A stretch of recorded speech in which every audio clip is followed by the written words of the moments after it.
Hooligan Water. I'm Jacob Akovin. He is Nate Brennan, and we are back on a Monday for you. Happy Monday to everybody out there. Happy O'Shawn Mathis Day over the weekend. That was a very cool news for Nebraska. I was able to talk to O'Shawn actually earlier today on early break. I didn't have his number. That was a sip book. I'll have to admit I didn't get the interview nailed down, but I did have fun talking to him, and I thought it was kind of cool. He said he's maybe this is a little bit in jest, but I asked him about what he wants to get as far as sacks go, and he went after the AD's number. The AD at Nebraska, Trev Alberts, has a school record 15 sacks, and O'Shawn said, well, 15 at least. I don't know if he knows that he just called out the athletic director's number. I would assume he does. I was careful because, because you don't know how much a guy's into every part of the culture, right? I didn't want to be like, how much do you want to get a black shirt? And he's, spent a weekend in Nebraska. He doesn't know what that means to Nebraska. Probably, you know what I mean? To Nebraska culture, he might. Yeah. But I mean, so there's these kind of deep-rooted things that maybe matter more to Nebraska fans than recruits and guys before they're on campus, at least for a while. So I don't know. I don't expect him to know the Nebraska record for sacks. I don't think he knows that Trev Alberts has the sack record at Nebraska. I mean, if he has that ambitious of a goal, he might have looked it up beforehand and said, hey, this is the university's record. Let's try and That's get going for, yeah. But I will say, I called it, and Brian Munson called it. So we are the geniuses of Nebraska. We shall be given credit. Buck, if you want to give me a boom shakalaka, I would appreciate that. I want to know why, though. I don't know what you're talking about. I think I deserve because I said O'Shawn Mathis when we talked about it last week. Everyone said he's going to Texas. I said, no, he's going to come to Nebraska. Boom shakalaka. Boom shakalaka. I was right. Here's the thing is O'Shawn Mathis, great pickup. Nebraska is now 12th in the transfer rating. Devin Drew, Texas Tech defensive lineman, been talks, rumors that maybe he'll be coming to Nebraska. Yeah. You would assume that probably put him around the 10 mark. And then Casey Rogers, up to this point, hasn't chosen a school. Obviously, it's a long process. Boy, he's getting a lot of offers. He's getting all kinds of offers, so probably going to leave. But you got to imagine if somehow you could convince him to stay. You already have Ty Robinson, O'Shawn Mathis, you add Devin Drew. We go from talking about being a serious, glowing issue on the defense to arguably their best group, to a strength. So I think this was it's proof that Frost, while he does have his flaws, while there have been some issues in the program, he's going out swinging, right? He's going out swinging. Whether this works or it doesn't, he's doing everything that we asked him to do. He's attacked the transfer portal. He's brought in the assistants. He's kind of taken a step back by all indications too. So I think if you're a Nebraska fan, things are headed in the right direction. It'll be interesting to see it all come out on the field. Obviously have a new quarterback for the first time in the Frost era. That's going to be kind of a big glowing, maybe not concern, but point of emphasis to start out the season. Tons of transfers. You have arguably one of the best transfers in the portal, O'Shawn Mathis. It'll be interesting to see how he's incorporated into that black shirt defense, but there's reason to be optimistic. There is. And I said in a tweet over the weekend that got a lot of love and a few people that didn't like it as much, Nebraska to win the Big Ten West is not seeming so unrealistic right now.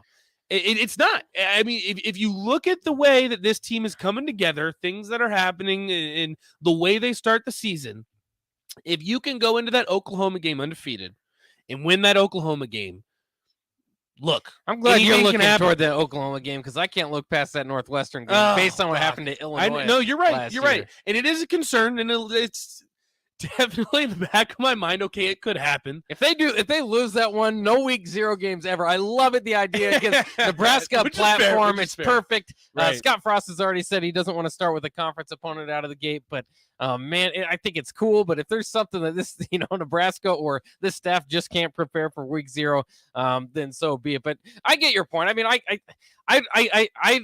we obviously see differently on our projections for Nebraska this year. At a certain point, I can't say that I'm convinced by this coaching staff because I've watched them already. I know there's a different element. There's new guys brought in, but the same guy at the top. I think this weekend's draft results probably confirmed things that I thought maybe going into it is that it might have been more of a coaching issue last year than player. 2 players You're there probably drafted right. in the second round. So and then just the straight up record against the Big Ten West. I mean, that's the one thing. Right. It's too deep now that I want to say, I want to believe in it, but I want to see it kind of come to fruition on the field before I'm going to predict that they're going to win the Big Ten West, considering they've been, in the back of the Big Ten West the last couple of years.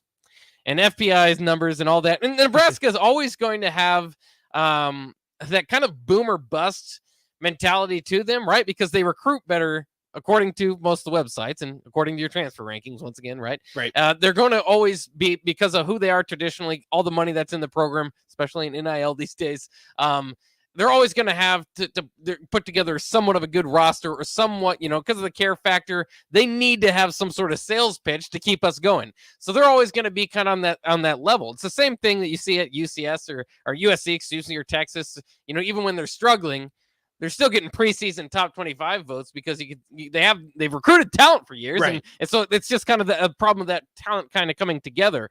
And maybe to a degree it did last year, just not at the right times, not for a full 60-minute game.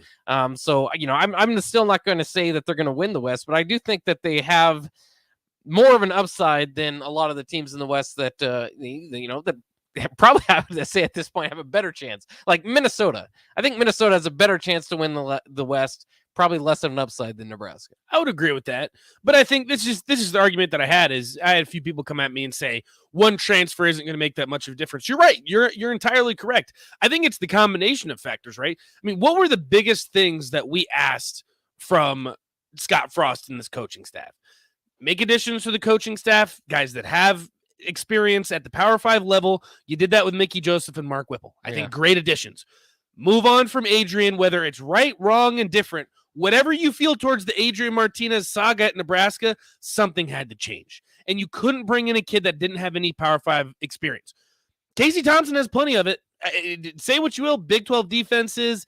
He was hurt. He had games where he played really well, games where he played really bad. It's a change of scenery. And he's a guy that has Power 5 experience. You have to hit the transfer portal hard. Guess what Nebraska's done? They've hit the transfer portal hard. They've done everything that we've asked them to do up until this point. And there's still time in the transfer portal. Again, like I said, Devin Drew, Texas Tech defensive lineman. There's been some rumblings that maybe he could be coming to Nebraska. I know Sip likes him a lot coming to Nebraska. That's kind of at the top of his priority list right now. And let's just see what happens. I'm not saying everything's falling into place for Nebraska to be in the playoff, okay? I'm not saying this is a team that's going to win 11, 12 games. I think we need to pump the brakes on that. I've seen some people tweet out national champions, playoff, blah, blah, blah. No. But I think the way that the Big Ten West is structured and the way that your schedule is structured, it would not be unrealistic to believe that they can win the Big Ten West. And I think you probably – and look, I understand where you're at with the program. The Texans have brought it up too. I haven't been hurt like you guys have been hurt. I understand that. I get that. But from what I've seen, I have no reason to believe that Nebraska can't at least compete for a Big Ten West champion or Big Ten West title. You should at least be competitive. I mean, again, they were competitive last year. I see no reason why you would regress in that standpoint. We'll see. Craig off the text line says, blah, blah, blah, still going 5-7. Repeated by another Texan that says 3 wins top. So you're at least optimistic and believing. And then we have Hader Bach coming out. Yeah, Hater Box is coming. I'm not trying to be hater. I'm trying to be realistic. Like, I'm at the point, and I didn't want to get here. I'm sorry. But the years of, losing I understand that. and losing and losing have gotten me to the point that I just want to make a gosh darn bowl game. I don't care if you play in Memphis. I don't care if you play a Pinstripe Bowl. I don't care if you play a MAC team. I don't care. Just go 6-6. Go 500 and make a bowl game. I didn't want to be here. This is what the football team did. And I understand that. And I'm not saying that you shouldn't feel that way because you've been disappointed quite a bit. Would you say, since Scott Frost got to Nebraska, this would be the best, I guess, setup that he would have heading into the season? No, I don't think so. I think last year, you can say what you will about the draft class again, because there's certain things you can go with there, but you had 2 second rounders. And then from the undrafted guys, you had a all Big Ten tight end, and you had a second team All-American in JoJo Doman. So, I mean, you had a lot of guys leave off this last year. I don't know if you have, and we can get more into this when we talk about the NFL draft, but I don't think you have a Cam Jurgens or a Cam Taylor-Britt, those type of super athletes that you just go, those guys are NFL bodies. Those are going to be, I don't know if Nebraska necessarily has those guys on Tommy this Hill? roster. I'm not sure. I'm buying Tommy Hill is one of those guys. So we got to take a quick break because we kind of came into this a little bit late with the crossover there with the previous show, but we've got plenty more. Kent, he says, I have the over-under in wins 4.5. Prove me wrong. Over, Kent. Over. Give me the over. I don't think that's. I wonder what the Vegas line is. I know they have the second best odds to win the Big Ten West, so they're agreeing with the FPI there. I think they had Wisconsin at best odds and Nebraska at second. Give it to me. Over, Kent. Come on, drink the Kool-Aid. Come on. Let's take a quick break. When we come back, we'll talk a little bit more about everything that's going on, including the NCAA. Still a thing, actually. They gave Scott Frost in Nebraska a slap on the wrist. We'll tell you all about that coming up next year on, well, we're just going to do this the whole day. The Ticket Water Cooler. Yeah. Ticket Water Cooler all day here on 93.7 The Ticket. Early break with Sip and Jake. And we're joined by Yoshi Hardrick, former Nebraska offensive lineman, currently a Winnipeg Blue Bomber of the CFL, two-time champion. What was it like going from the Big 12 to the Big 10 1 year to the next? Well, my first defensive end was 280 to 300 pounds. And every team we played had two tight ends in. Yeah. I was like, we're about to play some football.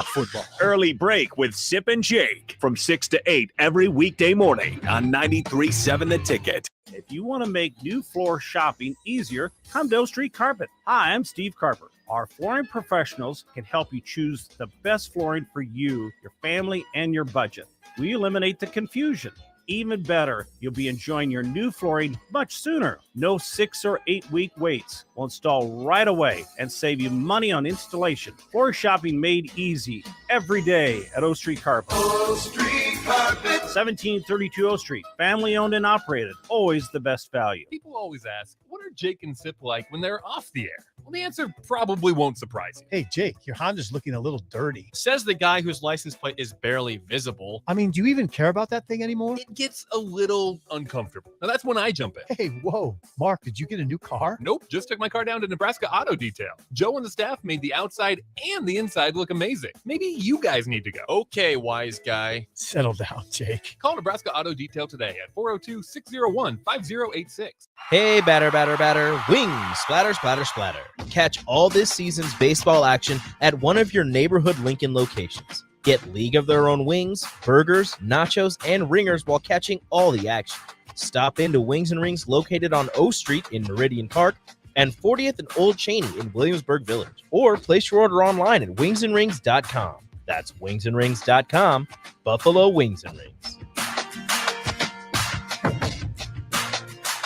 Springtime is here, and it's time to get to work on outdoor projects. Deck City is a great place to start as Lincoln's local source for everything decks. Deck City has everything you need to build the deck of your dreams, from treated lumber to Westbury aluminum railings and TimberTech composite decking. Call them today to schedule an appointment at 402-480-6671. Go online at deckcityne.com or visit their new location just north of 33rd and Cornhusker Highway. Hi, Sean Callahan here for Koppel Chevrolet GMC, and it's been a great start here to the year as 2022 new inventory continues to roll in. Our pre-owned lot remains full, and we are selling at a record pace. I was just down at Koppel talking about a new order for myself, and they let me know I can actually start ordering a 2023 here later this spring. So stop on in to get your new 2022, your pre-owned vehicle, or maybe talk about ordering here for 2023. Check them out online at koppelcars.com. You'll be glad you did. Working at Continental in Lincoln isn't a job, it's a career. And right now they've raised wages again, and they're hiring for production operators at $22.07 per hour and other select jobs starting at $23.77 per hour, with wages growing up to $29.71 per hour. Continental also has salaried jobs available and great benefits, plus medical and prescription costs at very low premiums. Dental, vision, and life insurance are offered at no premium cost to the associates. To learn more or to apply, go to continental-jobs.com with keyword Lincoln. Come work at Continental today. Mike Schaefer here for Trek CBD. Springtime is here, and that means you're outside more in nice weather and maybe even having garage parties with neighbors. The drink of this spring and summer isn't your typical seltzer. It's drinkable Delta 8. Yep, Trek CBD has drinkable Delta 8 seltzers with mango and lime flavors for 4-packs and 12-packs, coming in a variety of mango, watermelon, lime, and berry. They also have hemp-derived Delta 9 syrups to put in your beverages, and as always, the excellent Delta 8 gummies. Trek CBD, CBD done right. Back to the Ticket Water Cooler. Brought to you by Culligan of Lincoln on 93.7 The Ticket and theticketfm.com.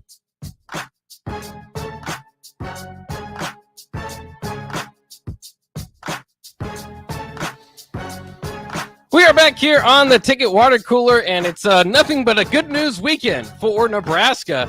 Until this morning, and until the resolution of the NCAA investigation came into play. I guess overall, looks like just mostly a slap on the wrist.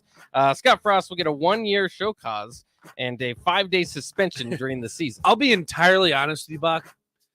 The championship period or whatever, I don't know what that means. Yeah, I don't know what that means either. No I don't know idea. why they worded it weird where you'd have like a 5-day suspension during a championship period or something. When Nebraska's in the playoff, Scott Frost is done. When you say championship, that's what you're thinking. I think it's just at some point during the season. I don't know if Nebraska gets to choose that, if that's right off the top. I'm not really sure exactly when the 5 days will be, because I'm gonna be honest with you. There's a chance that there's no championship sort of period where they can hurt on Nebraska. I might agree with that. And just in general for any team, that's a weird way to put it. So I don't think it actually means, in the Big Ten championship chase, or I guess it's just intended to say that the whole season's a championship period. So it could be tomorrow. I don't think it's tomorrow. I think it's once the season starts. So it would probably be the first 5 days of camp, or maybe like in the middle. See, that's the thing. Again, why does the confusing. NCAA do this? Yeah. Like, just tell us when he's suspended. Come on. Does Nebraska get to choose? Because then you would just take. Does anyone know? Like, come on. Yeah, it's hard to figure out. But in any case, you'll have to sit out 5 days during the season. Whether the season means the day of the first game from there or from camp on, I'm not really sure. Any case, Nebraska also has to pay a $10,000 fine. I'm sure one happy donor will be able to help with that. What else is there? All non-coaching staffers can't be present at practice for 5 consecutive days during the season. Of course, all this coming from what is assumed to be the Johnny Rutledge violation, or basically having a special teams not assistant, not a guy that's not allowed to coach on the field, going out there and doing so, and then Nebraska not reporting it or whatever. So that's going to get an analyst, I suppose, is what they call it. And it's kind of strange because it's all happening at a time when the NCAA is crumbling. So it's kind of weird to see them pop up, and who knows exactly what power they have. You will pay Nebraska. Yeah. So it's another one of those things that's probably not a great look. Again, this was something that was kind of on the ticker of national stories when the news broke that it would happen. You remember Trev Alberts dressing up all nice, and then Scott Frost just looking like kind of sad. He's like, I got caught. It's just kind of like a sad guy in trouble. And didn't want to say, neither of them wanted to say too much about it, obviously, except for that it wasn't major. Turns out it's not. Again, I think you're going to see, if you click on ESPN's NCAA page, you'll probably see a Nebraska storyline in there. So it's not necessarily great press, but it's not a big deal. And no, it sounds like at the end of the day, it's a whole lot of nothing. Craig says Nebraska best chance for championship as well. Record is still 0-0, downhill after that. Craig, this year it's going to be when they're 3-0. And when they have 10 receiving votes, and then Bach owes me chicken wings. That's right. Then we can start saying championship. I'd wait. I mean, I guess they'd have a Big Ten victory at that point in time. Mm-hmm. Exactly. Mm-hmm. So they're in the championship. And they host Oklahoma. Got the blood flowing a little bit. Oh, yeah. A little excited. Do you think it'd get flexed to a night game? I could see it, but or would it be big noon kickoff? That sounds sounds like a big noon kickoff to me. Who has the rights to that game? Would it be Big Ten since it's in Lincoln? Yeah, I would think so. I guess I have to kind of look into that, but yeah, that would make sense to me. But I could definitely see it being a big noon kickoff, because even if the Big Ten does have rights to it, if you're Nebraska, you want to get the best, viewership on it, or maybe game day. Maybe game day. Yeah. It depends. Depends on if Nebraska has those other receiving votes or not. Trust me, they will. I'm going to get those chicken wings, Bach. For those of you that don't understand, I bet that going into the Oklahoma game, Nebraska won't be ranked. That is not the deal. Nebraska has to have 10 receiving votes to be ranked, and then I get chicken wings. What is it, 12 chicken wings? I don't even know. Whatever Wings and Rings offers in their wing package, the mediums. So yeah, I feel very confident in my bet. Bach feels very confident. So when push comes to shove, I will be winning those chicken wings. I'll happily lose a chicken wing bet if Nebraska's 3-0 going into Oklahoma. Even if they are, I'm just not sure they're going to have others receiving votes based on their past. Let me ask you this. Where was the location for game day? Because Virginia Tech, it's interesting. Every time they have game day, they do it in a different location on campus. There's like 4 different spots on campus they rotate between. Is it always the same spot in Nebraska?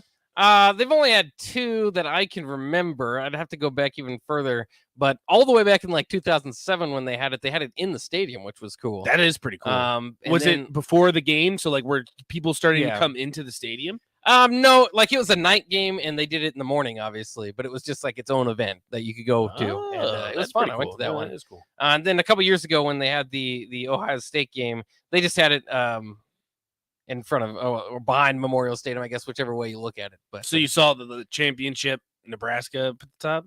No, it was like where I'm not really great with directions, so it's just on the side there. You know where the big woolly mammoth is? Yes. It's on that side over there. That's pretty cool. Parking lot. Texas 402-464-5685. Nebraska's had a ton of college game days. I want to know the location that they do it, and where would be the best spot to do it. Because that's the thing, you could go because. Also, at Virginia Tech, they haven't always been near the stadium. They've gone places on campus. Like, is there a beautiful spot on campus that you could go? They did it. It's pretty cool because Virginia Tech has a really cool bridge that says Virginia Polytechnic Institute over the front. Oh yeah. So they do it in front of the bridge, and it looks really cool. It's beautiful, especially if it's a nice day outside.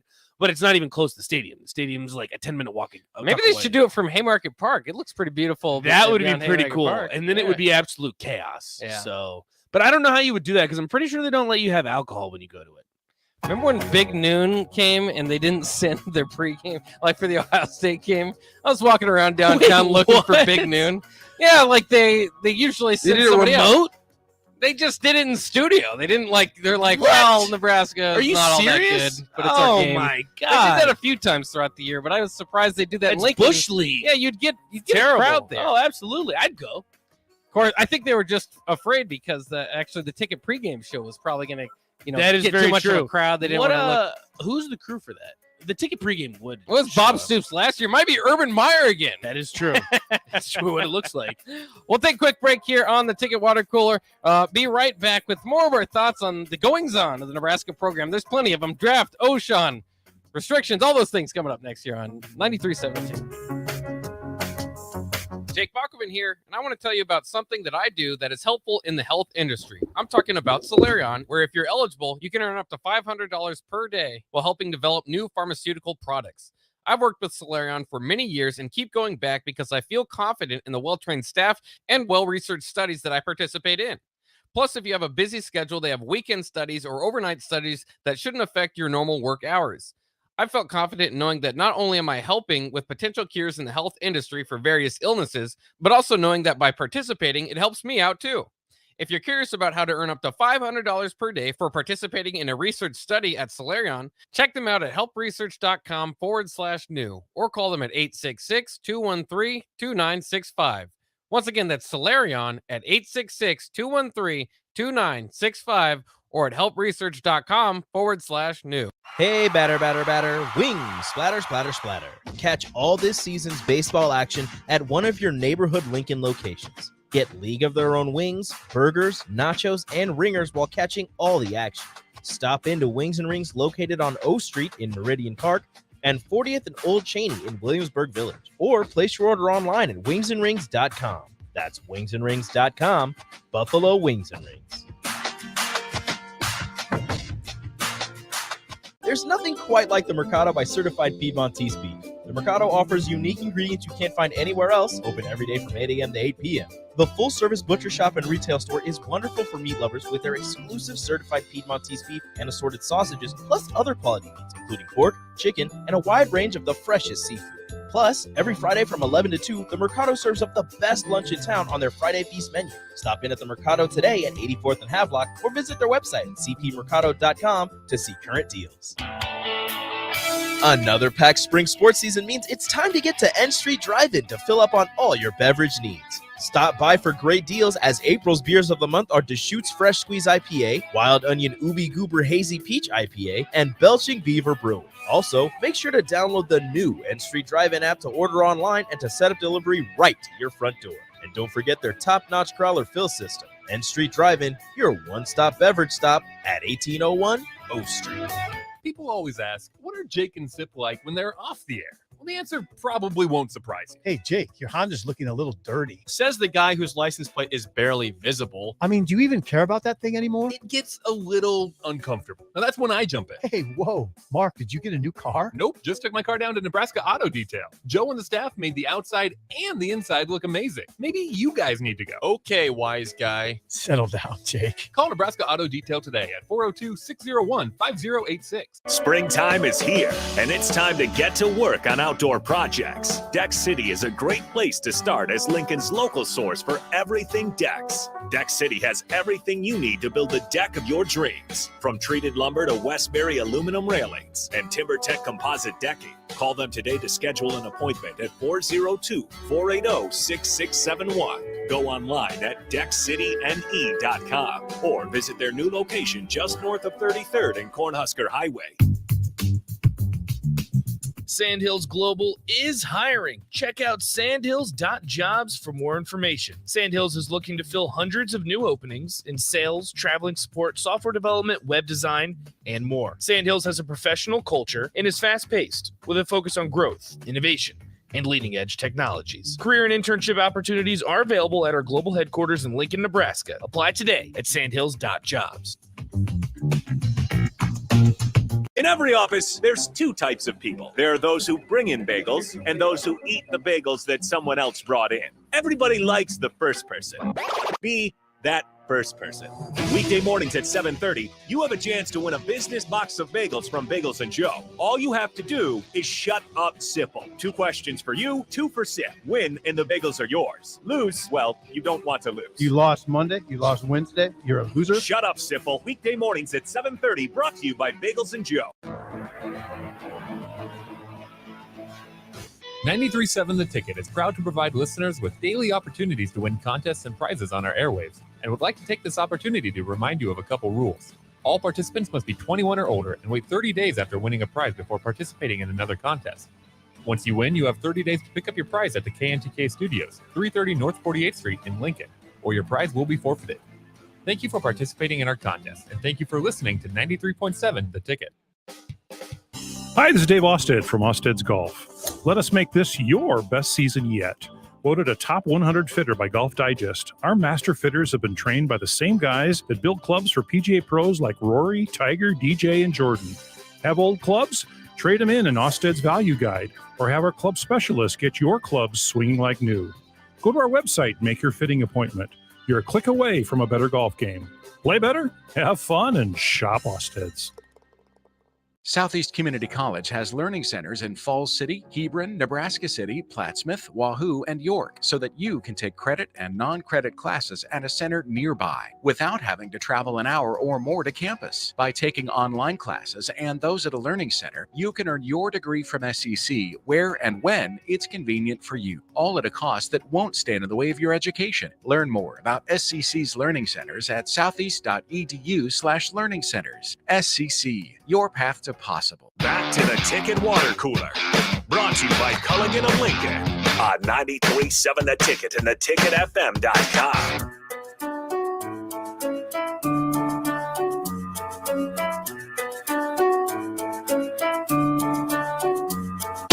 Back here on the Ticket Water Cooler, we've got a couple of suggestions off the text line. How about have Nebraska game day outside of the Nebraska Union? I think that'd be a pretty scenic That'd be pretty spot. cool, yeah. Something like that. That'd be a lot. I mean, they'd have to lot of grass to trample on is what I'm saying there. So they might not like to do that, but yeah, I think that'd be a pretty unique spot. How about in front of cornfields, since that's where they like to always show cornfields? What if we actually had like Children of the Corn popping out with game day signs, like a Field of Dreams? That Field of Dreams game turned out pretty cool. Let's have a Field of Dreams game at Nebraska. Yeah, I wouldn't mind that. Maybe not a home game though. That's why they don't give away these. The home games are just too important to Lincoln. Maybe you can convince Northwestern into that one. Yeah, you can play in our cornfield. We'll set up, but we're gonna call it one of your home games, since nobody goes to your home games anyway. No, I mean, the worst they could say is no. I know that's always why you have to ask the question. I did want to clarify this, actually, just leaning on a friend here. Mitch Sherman of The Athletic tweeted this out earlier on Frost's suspension. The 5 days that he is going to be suspended this upcoming year must be served consecutively. The championship season includes any time after the open of preseason camp, so in late July this year. That's all right. So it'll be determined on when Frost plans to serve his time. I'm assuming they'll do that preseason. I mean, it's not ideal, or maybe during in the any bye week capacity to not have. No, you can't get rid of your head coach in the bye. It would be during the preseason, which again, it's not ideal, but it could be worse. Yeah, they'll survive. They'll be fine. Yeah, it's a slap on the wrist. Whenever we say a slap on the wrist, it's like, oh, that doesn't matter at all. Well, it does kind of sting a little bit. It's not, it's not going to debilitate you, but it's supposed to be there to hurt you a little bit. And so that's what's going to happen. That and the $10,000, which I think we could pool together with a GoFundMe pretty quickly if we felt the University of Nebraska needed it. But I'm getting the indication that with NIL, I think it's safe to assume $10,000 can be taken care of pretty quickly. We don't need the streets to come together to help the university out. No, I think they can put that together for themselves. If you're Pittsburgh, though, maybe you do need the streets to pull together. Who even knows at this point? Yes, Kenny Pittsburgh. That is an awesome nickname. Oh yeah, I'm not a big Kenny Pickett fan, but man, that's an awesome nickname. Are you more of a Kenny Pickett fan now that his story is better? If he resolves better? Not really. I watched him play 12 years in the ACC, for crying out loud. I mean, the dude's like 27. Our guy Sam Howell fell to the 5th. That's surprising. I was hoping he was going to fall to the Colts, but he went to the football team. Commanders, I should say. Yeah, they should have stuck with the football team. I stand by that. I thought that was the dumbest thing they could ever do when they came out with it. But it kind of worked. Then it grew on me. Yeah, I know it grew on me too. Like the football team. I know. I thought it was a joke at first, and then I saw it on the field. I was like, and then I saw all these analysts saying the Washington football team. Like, you know what? I can get behind that. Yeah. I kind of liked it. And especially if you're just going to replace it with Commanders, and you're just like, and Commanders is terrible. There were so many other cool names they could have gone with. Guardians? No, is that not cool? The Guardians is also terrible. The Cleveland Baseball Club. That would have been kind of cool. That's not too bad. See, this is what I'm saying, Bach. Also, news out of the NFL, Cardinals wide receiver DeAndre Hopkins is going to be suspended for the first 6 games due to PED use. Again, I don't know if you want my opinion on this, Buck. I'm pro PED. I'm pro steroid. Look, if the guys want to take it, who am I to tell them no? I know it's illegal and it's part of the game, so technically it is cheating, and I understand that, and you shouldn't be doing it, but I don't think it should be cheating. When was baseball the most successful? During the steroid era. What is baseball lacking right now? I don't know if steroids is technically the answer, but they need something to spark up the game. Yeah, I mean, it's not necessarily helpful for your body, so I don't know if we want to promote it too much. But I'm not exciting. saying promote it. No, I'm not saying promote it, and I'm not necessarily saying that it's a good thing. But who am I to tell a professional athlete that's making $25 million a year whether they can or can't take steroids? I mean, you are. Who am I? You're not, but the league wants to keep that down too. Which I never really understood. Again, if it's the rule and suspend them, I get that. I never really understood how they deciphered what was illegal and what was legal. I don't understand where they, is it FDA approved maybe? Because you can take creatine, which creatine is, it's not a steroid, but kind of. I mean, it helps you work out. Yeah, exactly. And it makes you stronger. I mean, you can ask anyone that's ever taken creatine before. But then maybe like HGH is where you draw the line. I kind of understand that. Yeah. I just don't get where some are allowed and some aren't, especially if you're prescribed. Because I think it was Chris Davis maybe a few years back. He was suspended for Adderall, but he was prescribed to it. So I don't really understand where they get, You can't take it. And I don't like how they never say what the PED is. Maybe it's just because I'm like a workout junkie and I like to know kind of what these guys are taking and all that. But they never say what it is. I mean, what was the PED? Do we know? Yeah, I haven't looked too much into it. This is a somewhat of a newer story for the Cardinals wide receiver here. By the way, I don't know why. Whenever I hear Adderall, I think of Zatarans. Remember, is that like a rice? yeah. Sounds. I don't know why. It doesn't even sound the same. But I don't know. I just don't understand how they decipher what is loud and what's not. Yeah, Barry Bonds got busted for HGH. Which, okay, if you're banning HGH, I guess I understand that. But testosterone, I never really understood that one. Well, I mean, but I think that as far as not having, at some point you want to have a ban around steroids and PEDs, right? Because you ultimately still want the people competing to be human. You don't want super, athletes out there. Baseball could probably use that right now. Yeah, I mean, but I think to an extent you could just go too far with that, right? And that's why they have the rules around it, is because at some point it becomes less interesting and less relatable to, not that it's too relatable to begin with, that you look, but I mean, we all play these sports. I agree with you, but at the same time, I don't, because if you look at the sport of bodybuilding, it gained popularity once they stopped once they made steroids legal. I mean, you can take every steroid under the sun right now if you're entering the Mr. Olympia. I mean, if you're competing in weightlifting, no, but Mr. Olympia, which is solely based off of looks and body composition or whatever you want to say, you can take every steroid under the sun. Yeah, I don't know. Like somebody off the text line says there's a difference between using and abusing steroids. And there certainly is, but either way, it's just kind of interesting because how are the Cardinals gonna start off 6-0 or have their first half rally if DeAndre Hopkins out and then he comes back for the downfall? Yeah, that's actually a good point. That's gonna throw off the Cardinals' plans. Hollywood Brown's going to actually be a Pro Bowl wide receiver just because there's nobody else to throw to. I don't know about all that, Bach. There was no one to throw to in Baltimore other than Mark Andrews, but he had a 1,000-yard receiver. It was Zach Ertz. AJ Green still out there? Kelsey, he is AJ Green. Yeah. Goodness gracious. He's getting Kelsey older. says creatine is not anabolic. Most of the banned steroids are anabolic, meaning they mimic hormones within the body. Adam says there's a huge difference between using and abusing steroids. Yeah, that is actually very true. Jory says Adderall helps focus, easier to see that small baseball. I'm not saying it does or doesn't, but I mean, if it's prescribed by a doctor, who are you to say you can't take it? Is my only thing. Again, I understand that it probably does give you some type of advantage if you are taking Adderall, but still, I don't know. Yeah, that'd be weird. I don't know how much of an advantage you'd get, but I suppose it could help a little bit. In any case, we actually got to take a quick break because we're up against it again. You guys can find us on the Twitter now if you want to. We're streaming live on the Twitter. Thanks to Elon Musk buying it. Now, no, I'm just kidding. It has nothing to do with that, but we can still be seen on Twitter. So that's good. Pretty cool. I saw it today. I was like, what is going on here? Throws you off a little bit. Yeah, it does. Hopefully that'll get our views up. Remember, if you go to any of our pages, like, subscribe, give us 5 stars. Yeah. Comment. Absolutely. Say you like the water cooler and you like that Nate Brennan guy. Yeah. I heard he's pretty good. Yeah, I mean, he's at least good for some Kool-Aid. We know that. Yeah, that is very true. That is true. Me and Rashawn both have that. We're good for some Kool-Aid. Yeah. And I'll try to get a little bit around to it. Now that Oshan's in, it really has helped me feel quite a bit better. There you go, 7-5, maybe. I'm not that. What did they get Devin Drew? Then the defensive line's looking pretty formidable. 7-5?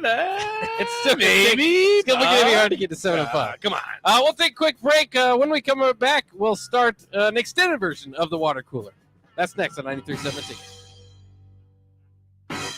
Work, laundry, dishes. I was exhausted. I needed a vacation, but finding a way to pay for it, not so easy.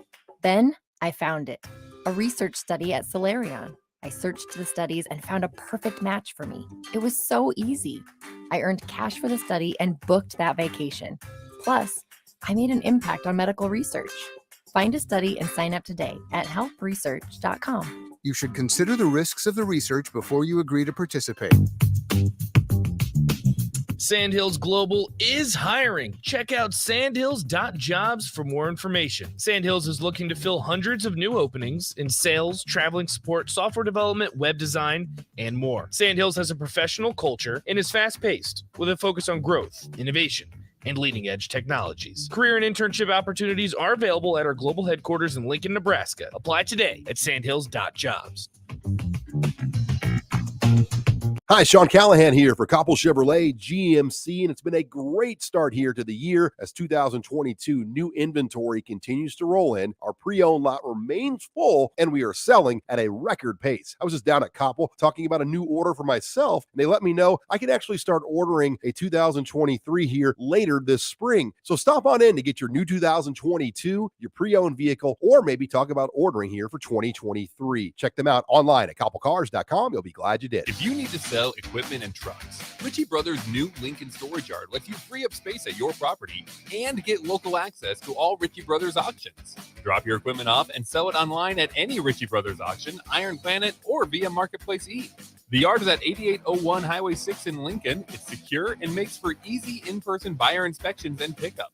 Take advantage of this yard to sell at Ritchie Brothers Great Plains Regional Auction on June 16th. For details, visit rbauction.com/Lincoln. Springtime is here, and it's time to get to work on outdoor projects. Deck City is a great place to start as Lincoln's local source for everything decks. Deck City has everything you need to build the deck of your dreams. From treated lumber to Westbury aluminum railings and TimberTech composite decking. Call them today to schedule an appointment at 402-480-6671. Go online at deckcityne.com or visit their new location just north of 33rd and Cornhusker Highway. 93.7 The Ticket. Fox KFXL weather. Sponsored by Security First Bank. A relationship you can count on. Cloudy skies with rain moving in by late this morning into this afternoon. We'll see a high of 48 with falling temperatures this afternoon and northeast winds at 15 to 20. Rain slowly moves out tonight with a low down to around 40.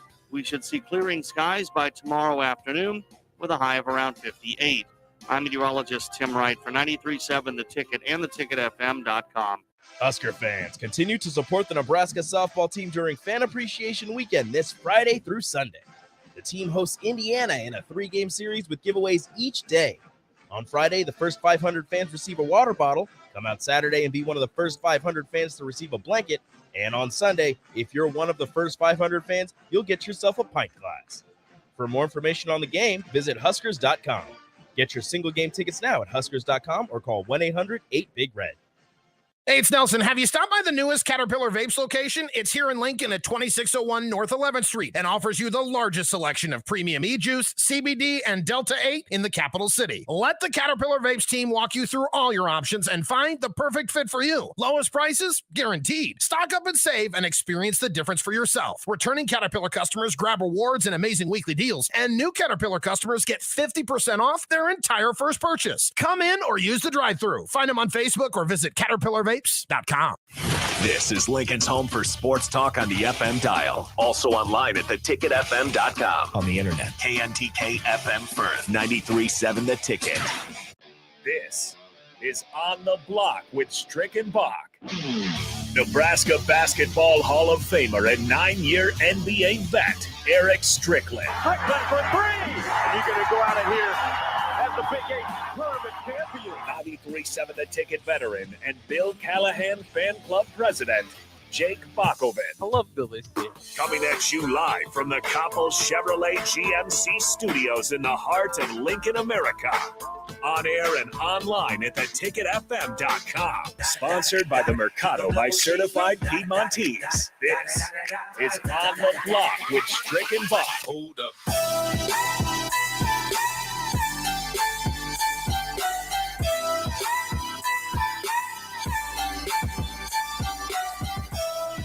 Welcome to On the Block here on a Monday. Strick is actually having a travel day, he's heading back to his home, so we are happy to have Nate You're Brennan stuck with along me, us. whether you like it or not.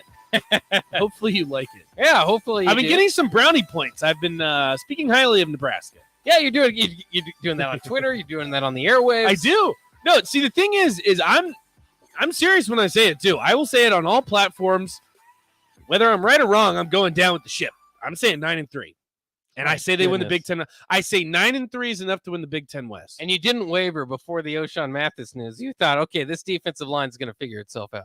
No, because I told you I thought that O'Shawn Mathis was going to come to Nebraska. Yeah. Because after I talked to Brian Munson, he says there's no reason that he would play this out this long if he was just going to stay home. And he was right. Yeah, he was right. Also out today is Jake Sorenson, so I filled in for him on early break and actually had an interview with O'Shawn Mathis with our good friend Steve Sipple as well. And Sip's going to join us here in about 20 minutes so we can kind of break that down. Also break down the news of the day, basically, which is Nebraska and Coach Scott Frost actually separately and together get kind of a slap on the wrist from the NCAA for the violations that were already announced. Basically having an analyst coach on the field from what was that before last season? It seemed like is when that was announced, or was that during the season? I don't even know anymore. Again, it's so I wouldn't say irrelevant because it's not irrelevant. I mean, there's going to be some type of impact from this, but it could be a lot worse. Also, Gus, you are the man. He says on the block with Hokie and Bach. That's awesome. Yeah, I like that. You just want to go by Hokie now? No, because people hate it when I talk about Virginia Tech, and rightfully so. They're terrible. hey! Do I need to go on Virginia Tech airwaves and be the Kool-Aid guy over there while you complain about Virginia Tech? You could be. I'll bring up AJ Bush and see if people start to. Only the real dedicated fans of Virginia Tech diehards. football would remember AJ Bush. How about this though? Because I brought up Sorenson. He said he's at a brewery in Gulf Shores right now. He said he was talking to a guy at the bar. He said the guy just told me he eats squirrels. Would you try a squirrel? I'm pretty sure I have. No grilled squirrel. I think I have tried squirrel because my buddies in college, they were big hunters. They went and deer and duck, gatherers, all that. But it was great for me because I've never been hunting in my life and really don't have too much desire to. Yeah, but I love food. I love food. So they would just come back and then make it. So even if they cut squirrels, or... delicacy. No, I don't think I had goose. That was probably the worst thing I had. I'm not a big fan of goose. Yeah. But I tried. I love deer. Deer is great. There was something else they brought back. Maybe it was duck. I don't like the game taste. Is that what it's called? The game taste? I like the it. birds. I think it tastes good. Yeah, I've tried it. I'm not a big fan of that. Do you like deer? Yeah. Oh yeah. I guess venison. Venison is what they call it. Yeah, delicious. And even the children deer, even better. I'm not kidding. But, no, I think it's like sheep. yeah. Because for the children taste better than you have to. Okay. Put it like that. Well, that's not how people. Yeah, that's terrible. Well, that's how it works in the animal community. No, I understand that, but yeah, no. So I don't think I have tried squirrel, but I do. I don't think I would. Supposedly, too. Text line, you can tell me too. 402-464-5685. So the deer in Virginia obviously don't feed off of corn, but supposedly deer taste way better here because all they eat is corn. Really? I don't, and again, I don't know. I've talked to a few people that have told me that too. So I haven't tried Nebraska deer venison as you call it, but I'd like to because if they feed off corn, supposedly the deer tastes better. Well, I think that's the idea behind corn, like corn-fed beef, right? Is that's why? No, exactly. And that's why it tastes better. Yeah. And I would say that it probably does. So yeah. Corn by itself's pretty good. You've become more of a corn fan since moving. There was someone, I can't remember his name. Shout out if you're listening right now. There was a guy that brought in corn for me to try, and it was Nebraska corn. It was the first time I ever tried it. I kid you not, it was the best corn I ever tried in my life. And I'm not just saying that because Nebraska is known for the corn Huskers, blah blah. I understand that. I get it, but it actually was better. I stand by that. Yeah, best corn I ever had in my life. Apparently this happened just a second ago. Thank you, Bubba. DeAndre Hopkins has his suspension is final because apparently he already withdrew his appeal for the 6-game suspension for violating the NFL's PED policy. So I'm surprised more guys announced today, and then he's just like, "I'm going to appeal that," and then they're like half an hour later, he's like, "Never mind, they got me." Nah, they got me. But I think even if you appeal it, you can appeal a lesser suspension. So I don't know why he wouldn't do that. Maybe he just doesn't want to play. Do you get paid if you're suspended? I don't know. That'd probably be in your contract that you wouldn't get paid the same amount, but maybe not for DeAndre Hopkins. And there is a lot of guaranteed money in the NFL now. Yeah. I'm not really sure how that's going to work out for him, but anyways, it's a bit of a hit for the Cardinals as they usually, again, start off the year pretty well and going to have to do that without their collapse. They're just like the Mets in September. There will be a collapse, and that's why I keep telling my buddies is a huge Mets fan. I keep telling you, just wait till September.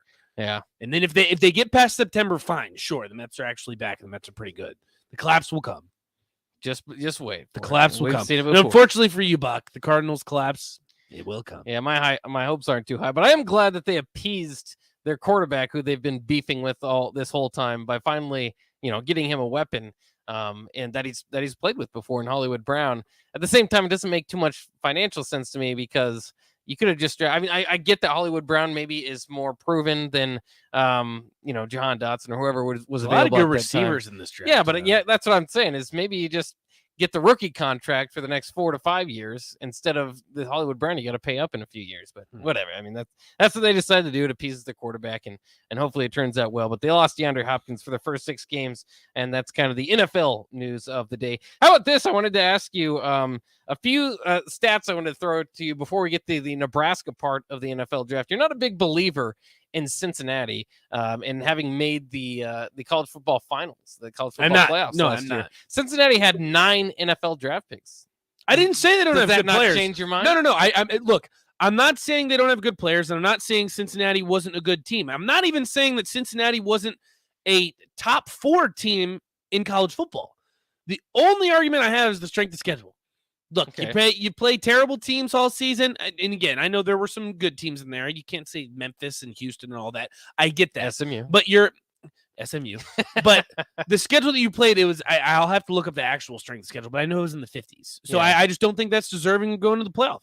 Look, were they a top 4 team in college football? Probably. They had the talent. They had the wins, but they just didn't play the competition. I just don't think it's fair. I think I don't get too lost in the strength of schedule. Because I do see like the strength of schedule can change based off the week, right? Like if the bowl games will change the strength of schedule as opposed to what it was beforehand, especially because then those are, different teams from different conferences playing each other. So sometimes I don't get too lost in that, especially if would you think they're deserving if they played instead of the 55th best strength of schedule, they played like the 35th? No, I'd say it probably might have not to be that big of a difference. No, I'd say it'd have to probably be a little bit better than that. The problem is the conference that you're in, you're strapped. There's no possible way that you can make up that much ground to get into the strength of schedule. That's why they scheduled teams like a Notre Dame, like a Indiana, which didn't turn out to be a great matchup, but they scheduled it so far in advance that you thought it would be. Let me look it up here. Wow. So what I'm looking at right now, Power Ranking Guru, I don't know what their formula is compared to other schools. Guru. I mean, sure, why not? Indiana actually had the most difficult strength of schedule behind Nebraska at number 2. Yeah, I've seen that before too. Yeah. So Nebraska's strength of schedule was 2nd in the nation, right? Indiana had the toughest. Which, again, this is Power Ranking Guru, so take that as you will. But I'm scrolling down now. Virginia Tech at 60, and they still were trash. I'm trying to find Cincinnati 78. Yeah, it's pretty low. So that's my reasoning, and it always has been. And I understand Cincinnati's a good team, and they probably are going to have a lot of guys that are pretty good in the NFL. And I think that Desmond Ridder going to the Falcons, pretty good pickup for the Falcons, but we'll see.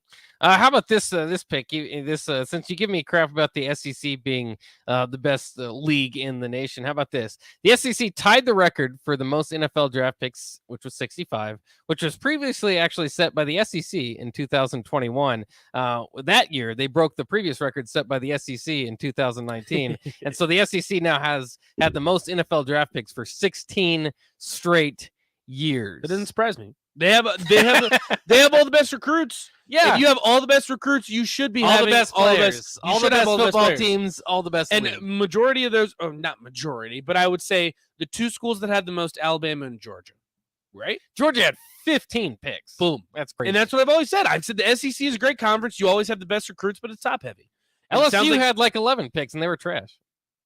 But that's exactly. They were trash. That's the SEC in a nutshell. You have all the best talent, but that doesn't mean you perform on the field. Well, Texas gets a lot of those talented players in recruiting circles, and they had 0 picks. I think it's like the 3rd or 4th time since like 2014 or so that they've had 1 or 0 picks in the NFL. Sam Ellinger, it's amazing. Yeah, Sam Ellinger bailed him out there. Yeah, how do you interpret that? What does that mean? Because it just blows my mind that year after year, Texas, again, I think NIL is really going to change this. I think Texas is going to take their program to the absolute next level. But there has to be something causing this, right? Like, it just doesn't make sense because, like you said, they're getting the recruits. They're going to have the NIL deals now. It feels like almost they can't get the coach right. I don't know. No, they absolutely haven't gotten the coach right. It just blows my mind that Texas, year in and year out, can be this bad. Yeah, I mean, because because they just recruit the top. It really does. Like if you've followed college football close enough, you know the power of Texas. You know what they're able to do as far as recruiting circles. You know that they can step outside of their football facility and throw a rock and hit a 4-star player. Yeah, you're right. As he's jogging by. And they just so that's why that number is just so mind-numbing to us, is because it's like, you should accidentally have somebody develop, not even on behalf of you, but despite you. Yeah. Like 3 or 4 guys a year should at least be like 5th or 6th round picks based off their athleticism alone. We talk about, like Cam Taylor-Britt or Cam Jurgens. You get those type of super athletes, those guys that have NFL bodies, regardless of what you do with that ball of clay, right? And, you can try to develop into the best football player that you can, but they've had years where they've just had so many of those guys and nothing turned out on the football field. A lot of wasted talent going to Would Austin. that make you not want to go to Texas? Yeah. It'd be in the back of my head for sure. And the Big 12 altogether is not looking good. 2 straight years without a first-round draft pick. Wow. I did not know that, actually. Yeah. That's a tough one. That's with Oklahoma and Texas in there. If you added Cincinnati and BYU and those other teams, then they have some first-round draft picks. But that's going to be interesting, too. I also saw this. The Big 12 is basically trying to figure out a way. They've got basically a very strange scenario coming up, right? In 2023, they expect to add BYU, Cincinnati, UCF, and Houston. Oklahoma and Texas are going to leave, but maybe not until 2025. So they could go from a 10-team league to a 14-team league. And they were thinking about dividing it up with divisions. Right now, they, of course, do everybody plays each other round robin, and then just the top 2 play each other in the championship game, which is kind of cool and better suited for a smaller conference. But for 2 years, what do you think about divisions with Oklahoma and Texas still part of it? Yeah, I mean, you don't really have much of another solution, right? I feel like you can't play round robin. Yeah, you can't. It's impossible to play round robin, and then you're going to have the argument of who played who. I mean, you have that now, but you play your division every year. So I don't know if it would be you filter. The bigger question would be, how do you filter out the divisions? Do you put all the new schools together, or do you split them up? Yeah, do you do it geographically? Because geographically, UCF is so far out, and that's just college football now in general. That's why I'm worried about the SEC just making one big power conference. You have SEC West and SEC because geographically, okay, in the 80s and 90s, they made a little bit of difference now. Who cares? I like how Missouri's in the SEC East. I know, I do like that. That makes a lot of sense. There's a few that just they're like the most blow my mind. Yeah, sure, you're in the East, and I don't know. I mean, would you be upset with that? I guess you have a longer plane ride, but I prefer that. You're taking a plane no matter what, anyways. So why not? I don't want to go to the SEC West if I'm Missouri. You certainly don't want to go to the SEC West, that's for sure. So that SEC East now with Georgia obviously winning the title. Who knows if Florida's on their way back up, new coach, all that stuff. But maybe Tennessee and Josh Heupel's got things going. South Carolina's and Hooker got a nice quarterback. Yeah, and Hooker's pretty good. So we'll see. It might be pretty difficult in the SEC altogether. Also found this a little bit interesting. The Pac-12 championship game last year had 2 NFL draft picks a part of it. One from Oregon and one from Utah. And you could probably name both of them if you focus too much. I mean, I'm a big Devin Lloyd fan, so that's why I can name the Utah. But yeah, we all know Thibodeau over there from Oregon. Yeah. That was it. So a lot of these, I mean, the draft is so big. There's like almost 300 players selected. Some of these stats just jump out as quite amazing to you nationally. And of course, then there's the Nebraska angle of it. So we can jump into that here quickly. We'll probably dive into it a little bit further. But what was the I guess your biggest takeaway from the Husker draft? I don't think Samori Toure getting drafted was that surprising to me. Right. We had talked about it beforehand that obviously he was a fringe guy going in. If he was going to get drafted, it would be in the 7th round, but Packers took a shot on him. We'll see how it works out. I think he's a talented guy.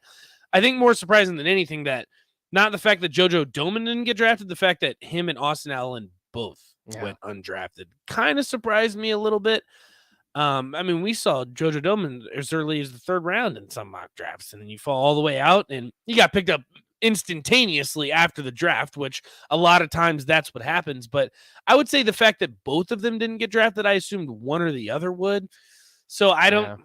I don't really know how to interpret it. I don't know if it's more of an indictment on Nebraska, if they just didn't play well. I mean, I know both of them didn't do great at the combine, so that probably hurt them a little bit. But that was definitely the most surprising. I don't know if it's a bad thing. I don't really know how to interpret it. Yeah, I think as you look back on it, it would have been a good thing to be able to re-recruit Austin Allen back. And I think, he got the invite, like you said, to the NFL scouting combine. So it's not like even immediately it was a bad idea. Yeah, I mean, it just he didn't do well at the combine. No, sometimes that can hurt you, and it's a deep class. But I would not be surprised to see him find a role. And again, it's one of the best, non-drafted class Nebraska's had in quite some time, because you do have the Big Ten tight end of the year in there. You've got a second-team All-American in JoJo Domann. Right. I mean, that's a pretty big deal. Domann, I don't know if there's just too much of a concern. Like, usually we say positionless can be good, and it can, extend, especially when you talk about rush ends now. Maybe it doesn't so matter if they're defensive end or outside linebacker. But maybe in his case, I don't know if he has maybe there's a concern about his coverage ability as far as NFL speed. Like, he can pick up slots as far as at college level. That's a whole different discussion in the NFL. Maybe that's the problem. Maybe it's, so maybe he is just in that position of too much of a tweener. Or maybe it's the injuries. Maybe it's the age. The age doesn't make a whole lot of sense. No, the age doesn't make a lot of sense. I think it would be more the injuries, because when you're you got to think, Buck, when you're drafting in the 6th and 7th round, most of those guys are going to end up being special teams guys. So your position doesn't really matter in that sense. And JoJo Domann, high motor, great tackler, big kid, fast. Like, he seems like someone that would be pretty good on special teams, right? And if you're drafting in the 6th or 7th round, the majority of the time, those are going to be your special teams guys. So I don't know if when you're taking a flyer, okay, 3rd round, when someone's going to be a difference maker, you're going to take them to play a certain position, jump in immediately or close to immediately, play throughout the season. Okay, I understand that. 6th or 7th round, that doesn't make much sense to me. He went to my Colts, so he's gonna get a shot. Yeah. And I wouldn't be surprised to see him make the team and have some type of role, whether it be on the scout team, special teams, whatever it may be. But that I don't know if size really was a factor when it comes to the 6th and 7th round. That just doesn't make much sense to me. Maybe injuries. Yeah. Maybe I don't know. I don't know if it's maybe just the tweener aspect of it. Is that teams don't know where to put him. Do you put him with the outside linebackers? Do you put him as a nickel, as a safety? I think that he's got skills to play, in college, all those positions. And in the pros, maybe it's just in there. I do expect him to at least, and this might not be saying the most thing because it hasn't been a great career, but I think he could get like a Nate Gary type of role that he's had carved out with the Eagles for a few years, get an opportunity. I think he will. I think he's going to be. Well, do you think he'd be a good special teams guy? Yeah, absolutely. I think that's kind of what he more than anything. Yeah, absolutely. I'd put him on special teams. Yeah, I expect him to make a roster. I really do. And maybe it's the Colts, maybe it's not. Sometimes that depends on the exact roster situation there, but I think we'll see him in the NFL. Austin Allen too. I think size alone, you would imagine he'd be valuable, Yeah. at least on the scout team. Literally, size alone, if you're trying to have a scout team and get ready for a matchup against a bigger tight end, yeah, you can do that. Absolutely. And we'll see what happens with him. I think a part of his problem, of course, like we said, not a great 40, didn't have the best combine numbers. But I think a lot of it is just like the size. You look at him and you say, oh, red zone threat. Absolutely. And then it just didn't play out that way at Nebraska. And whether that was them refusing to go to it, not drawing up the right plays, not giving him any jump balls, a few things, a few of them. But just not a whole lot of touchdowns at Nebraska. So maybe that was okay. If he's marketed as a red zone threat, where's the tape on it? Right. And I think the scouting combine is what hurt him. Yeah, absolutely. I think if he went directly in, again, you're not going to turn. If you're a fringe guy, you're not going to turn down going to the combine because that's how you enter your name in the conversation of getting drafted. But I think without the combine scores, he probably would have maybe gotten drafted. Yeah, I think it definitely played a factor. We'll talk more about Nebraska's second round selections and what happened with those guys, and maybe a little bit more on Toure. You hit on it a little bit there. But next, we got to get with Steve Sipple of the Lincoln Journal-Star. Again, he talked to O'Shawn Mathis this morning. We'll catch up with him on the slap on the wrist the NCAA gave Nebraska and Coach Frost today. Plenty more. The draft as well. Coming up next year, Steve Sipple, Lincoln Journal-Star, on the Block on 93.7 The Ticket. Hi, Sean Callahan here of HuskerOnline.com, inviting you to join us here on 93.7 The Ticket every Saturday morning now. In our new time, we're on from 8 to 9 with the weekly Husker Online radio show. We'll give you the latest in recruiting. We'll talk about what's going on with both football, basketball, and we'll probably share a few stories from the inside. It's every Saturday morning right here on 93.7 The Ticket. It's the Husker Online radio show from 8 to 9 a.m. This is Dan Friedman. Between 2010 and 2019, distracted driving caused more than 40,000 car crashes in Nebraska, resulting in over 14,000 severe injuries and deaths. Please keep your eyes on the road. If you have a smartphone, put it away while you're behind the wheel. It will help keep our community safe and secure. This message is brought to you by Friedman Law Offices, helping injured people. It's what we do. It's all we do. Find us at friedmanlaw.com today.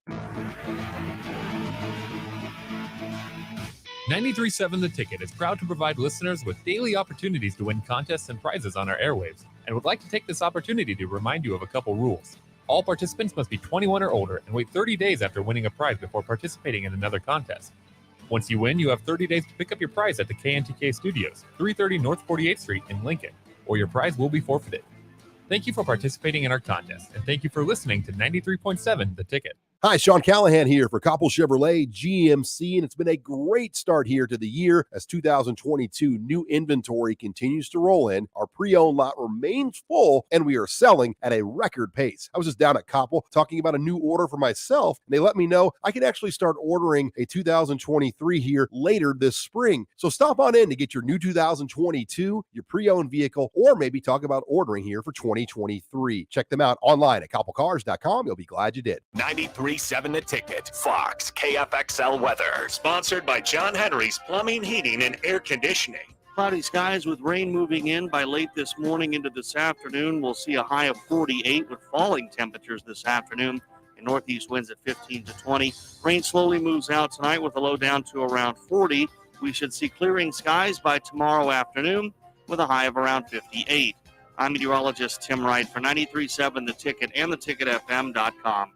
Maximize your savings with Bryant. Bryant offers efficient heating and cooling system options to help you save on your monthly utility bill. If you act now, their team will secure all available rebates to maximize your savings. Hurry, these rebates are for a limited time only. Call Bryant. Ask for a free estimate to save and improve your comfort. 467-1111. Online at BryantLincoln.com. Bryant Air Conditioning, Heating, Electrical, and Plumbing. We do whatever it takes.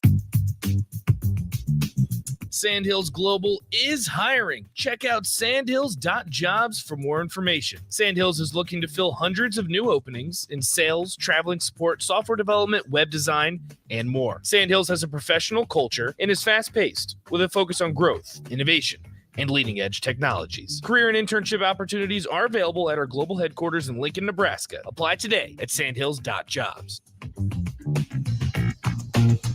Working at Continental in Lincoln isn't a job, it's a career. And right now they've raised wages again and they're hiring for production operators at $22.07 per hour and other select jobs starting at $23.77 per hour, with wages growing up to $29.71 per hour. Continental also has salaried jobs available and great benefits, plus medical and prescription costs at very low premiums. Dental, vision, and life insurance are offered at no premium cost to the associates. To learn more or to apply, go to continental-jobs.com with keyword Lincoln. Come work at Continental today. Back to On the Block with Strick and Bach on 93.7 The Ticket and theticketfm.com.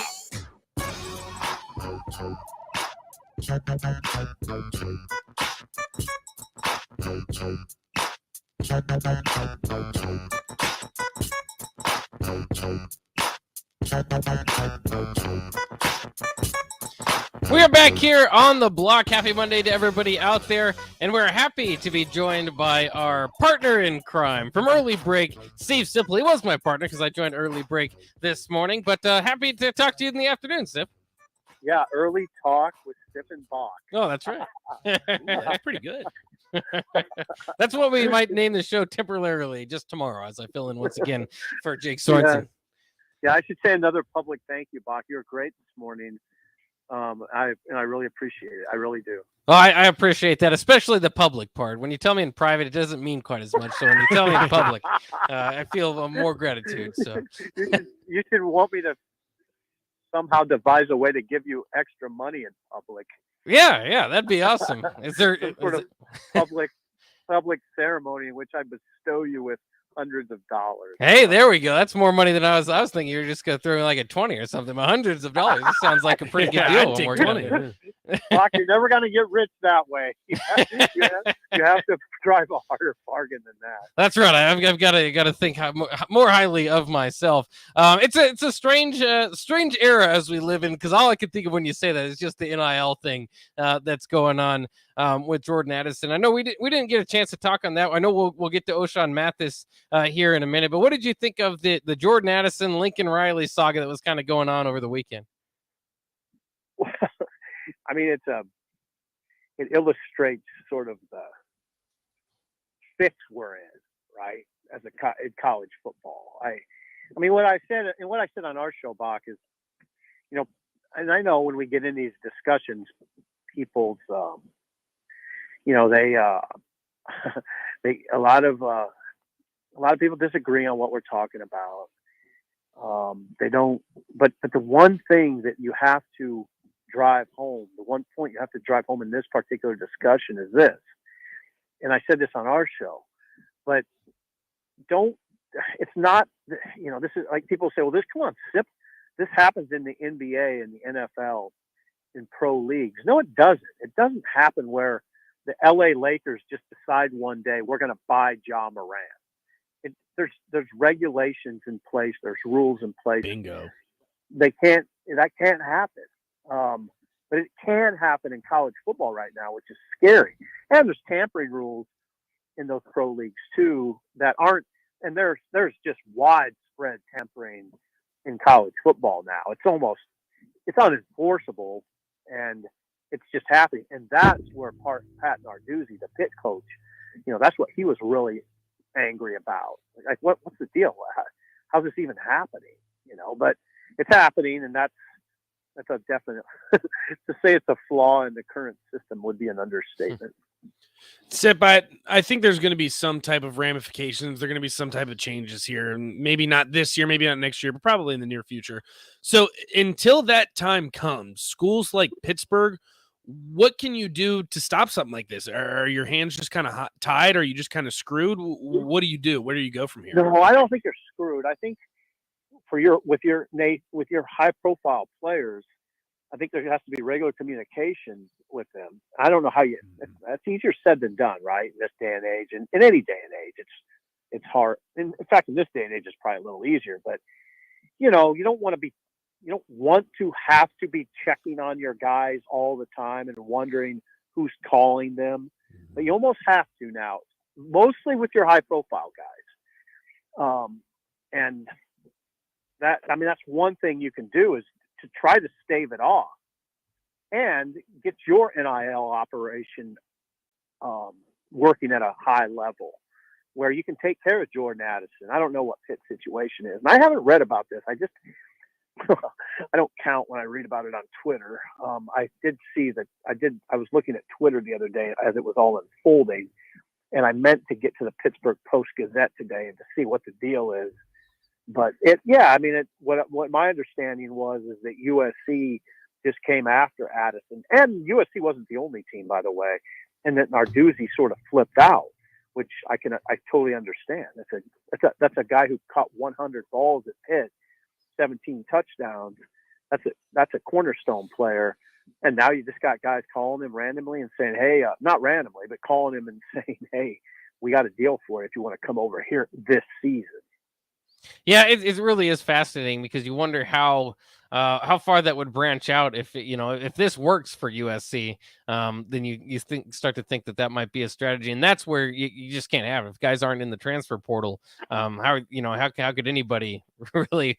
Kids won't even want to commit to schools, because all they'll ever hear is a lot of guys get done with the recruiting, want to do it early because they're tired of hearing from everybody all the time, so they want to be badgered all the time. But I guess if you badger them with $2.5 million propositions, it wouldn't be as bad.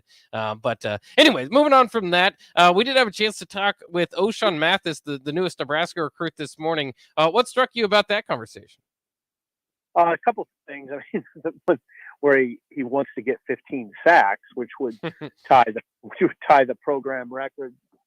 Trev Alberts, by the way, had 15 sacks for Nebraska, as did Jim Scout back in the 80s. But yeah, that struck me. But also just, you know what, Bach and Nathan, what struck me was that there wasn't a big emphasis on the NIL part in this. And talking to O'Shawn and talking to his mom, O'Shauna Daniels, if you ask them what is it about Nebraska that led to this decision, they don't go there.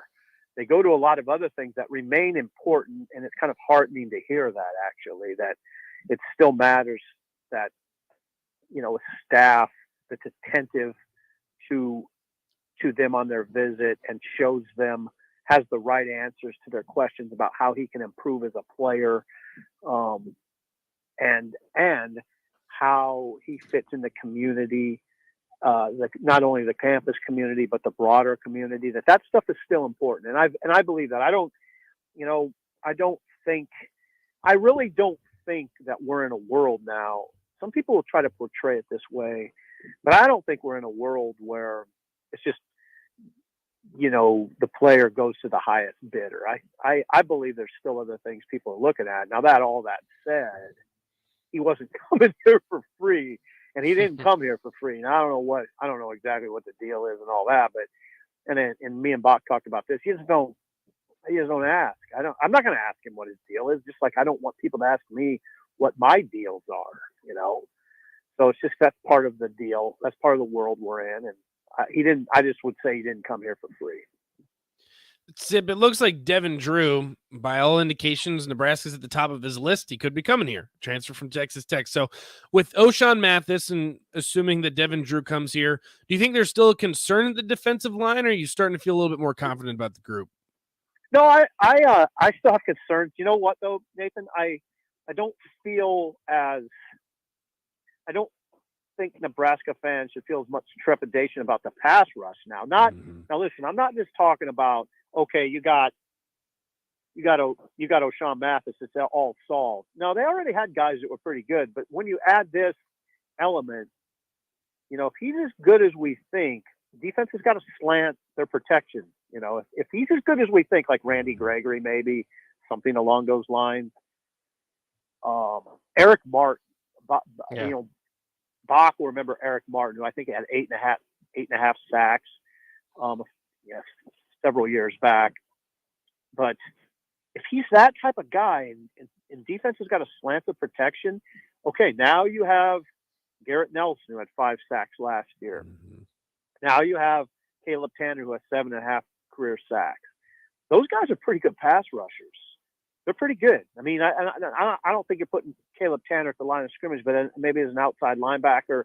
And, you know, and if you're on third down, guys, putting O'Shawn Mathis, Garrett Nelson, Caleb Tanner, and Ty Robinson on the field on third down, that looks pretty good to me. Now, the question is the run defense. How are they there? And they just don't, you know what, the numbers are what concern me, depth. How are they going to hold up against the run in a run-oriented league, or a league that's very largely run-oriented? That's what I still don't know. Now, Nathan, I would tell you this. A priority is another interior lineman beyond Devin Drew. They'll try to get another one, and I think that is absolutely essential. Do you think that there's also priority on the offensive line? I know they grabbed a few guys out of the portal before, but obviously that was a position of need last year, considering just kind of the poor play up front. Do you think they're still going after those guys in the portal? I don't think it's a priority. I know it's a priority. Yeah, offensive tackle is a priority. Tackle, and I would specify tackle. Okay. They're all in. They're trying. I mean, there's no doubt about it. They're probably working as we speak on that, or it's definitely on their minds. So yeah, when I say that, I'm talking about the staff, but you know, ABM, Jared Lambrecht, athletes branding and marketing. That's, you know, that's his territory, and that, absolutely. Interior lineman, you know what? Interior lineman, offensive tackle, and I wouldn't you know what? Skill positions are still, so they're looking at that too. Oh, that's fascinating as we see it go on. And it's also May 1st was supposed to be the day that if you didn't enter the transfer portal before then you'll have to sit out this upcoming year. So maybe they've got their kind of group that they can focus on now. But we'll still see if people hit the transfer portal. We'll see how much closely the NCAA it handles that. Of course, the NCAA, by the way, coming down with their punishment for Nebraska for having an analyst on the field coach the special teams some years ago. It comes down as a slap on the wrist, so it's not a huge deal for Nebraska. But what we're trying to figure out is if Coach Frost is suspended for 5 days during the football season, when do you think the best time to sit out? Because they have to be 5 consecutive days. Do you think that it'd be better to do that in camp, or do you think that better to be do that maybe in a bye week, or what do you think their strategy there is going to be? Well, I have to get that squared away. I don't know if it's 5 consecutive. There was another report I saw, not a Journal Star report, another report that it doesn't have to be 5 consecutive days. Hey, but I would tell you this. I think we're talking about the bye week. Okay. A bye week situation here. I mean, that's what I've heard. I don't know that. I would say it's to be determined, though, Bach. I don't think it's. I'm not. It's not. You know, there's variables in this discussion. If Frost were to get COVID or something like that, it would change it. So I don't know. I don't even know if it's. I guess at this point, I had just heard. I had just heard that it doesn't have to be 5 consecutive. Huh. I'm not too hung up on it, to be honest. It's not that big of a deal. 5 days. You know, I mean, it's just not. I characterize the penalties as a little bit more than a slap on the wrist, but not much more. Whatever a notch above a slap on the wrist is. But yeah, it's pretty much a slap on the wrist. Yeah. And then the other thing I wanted to get to is just the NFL draft, because people obviously naturally kind of think, well, this NFL draft went pretty well. Nebraska didn't do too well on the field last year. Maybe it could turn around this year. Maybe the talent is there. Do you think that there are as naturally gifted athletes on the roster as what we saw from the second round picks, Cam Jurgens and Cam Taylor-Britt, because they come off as the kind of the Malik Collins guys of the past, right? Just kind of special athletes. I don't know if Nebraska has those guys. I think that you're going to have, if you look on this roster, kind of have to, have guys that kind of, obviously anyone at that level has a great level of athleticism. But it just feels like Cam Jurgens and Cam Taylor-Britt are on a level above that. I think so. Quentin Newsome is a guy I think could keep rising into I think he's headed toward the NFL. Is he headed toward being a second round pick? That's to be determined, but I wouldn't count Quentin Newsome out of that type of conversation. As far as Cam Jurgens, he's a really good football player, baby. I mean, he's a tough dude. He became technically sound at his position. He's a freak athlete. Do they have a freak like that over there on the offensive line? No, but you got to watch Teddy Prohaska. I mean, Dominic Raiola watched him one game. Dominic Raiola's played 14 years in the NFL. Dominic was on hand for the Northwestern game, and he said, "Oh, he's a surefire NFL player. There's no doubt." He said, "There's no doubt in my mind he's an NFL player with that size and the way he moves." So I wouldn't rule out Prohaska eventually getting to where Cam is. I don't think that's going to be next year. They have some dudes over there that they're going to get drafted. I mean, there's going to be more draft picks next year. So, but I don't know. You're talking about 2 second rounders. Those guys you saw them. I mean, they were very good players. Now I will tell you this. I was surprised Cam Taylor-Britt. Well, I would have said during the season, no way he's a second rounder.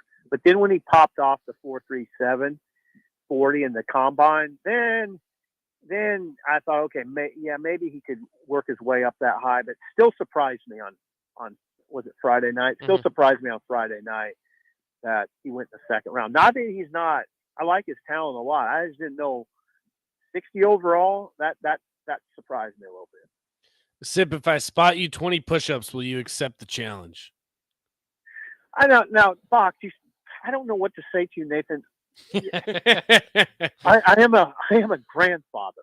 I can't remember when I was your age, me going to my dad's friends and saying, "Hey, do you want to do a pull-up contest?" Hey, I'm giving you 20 push-ups, and Nick started it to begin with. I want to make that very, very clear. I mean, I don't know if it's a great look for you to be challenging grandpas in the compete. You know, I'm an old man. I'll give you Bach. I'll give you Bach on your team. How about that? Yeah, we got to quit doing this. We got to quit doing this.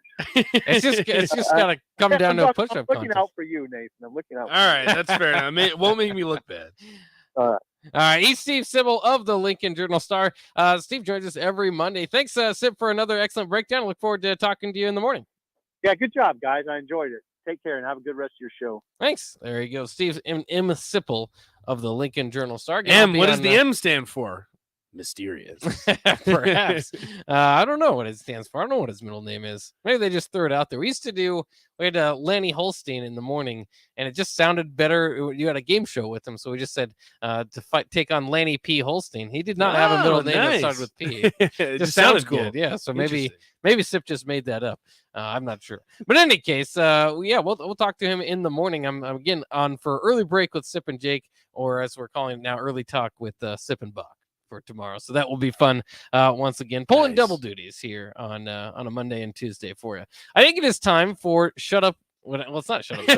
Shootout with Strick, and Strick's not here. So Shootout with Bach. I think Nick made some questions. If so, we can flip spots, and I will ask you the questions. All right. You always win, though. That's why I hope Nick made it more challenging. Yeah, at least for me, because I'm a winner, and so it's difficult. But you guys will still have a chance to beat a winner. I mean, is that what we're calling it? Right. Yeah, beat a winner. It's coming up next. 402-464-5685.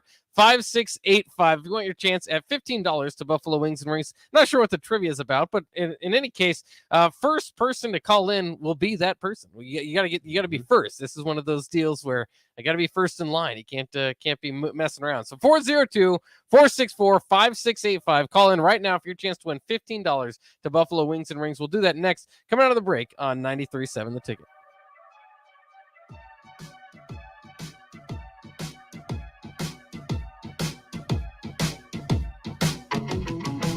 Life after college has been great, but paying off my student loans, not so great.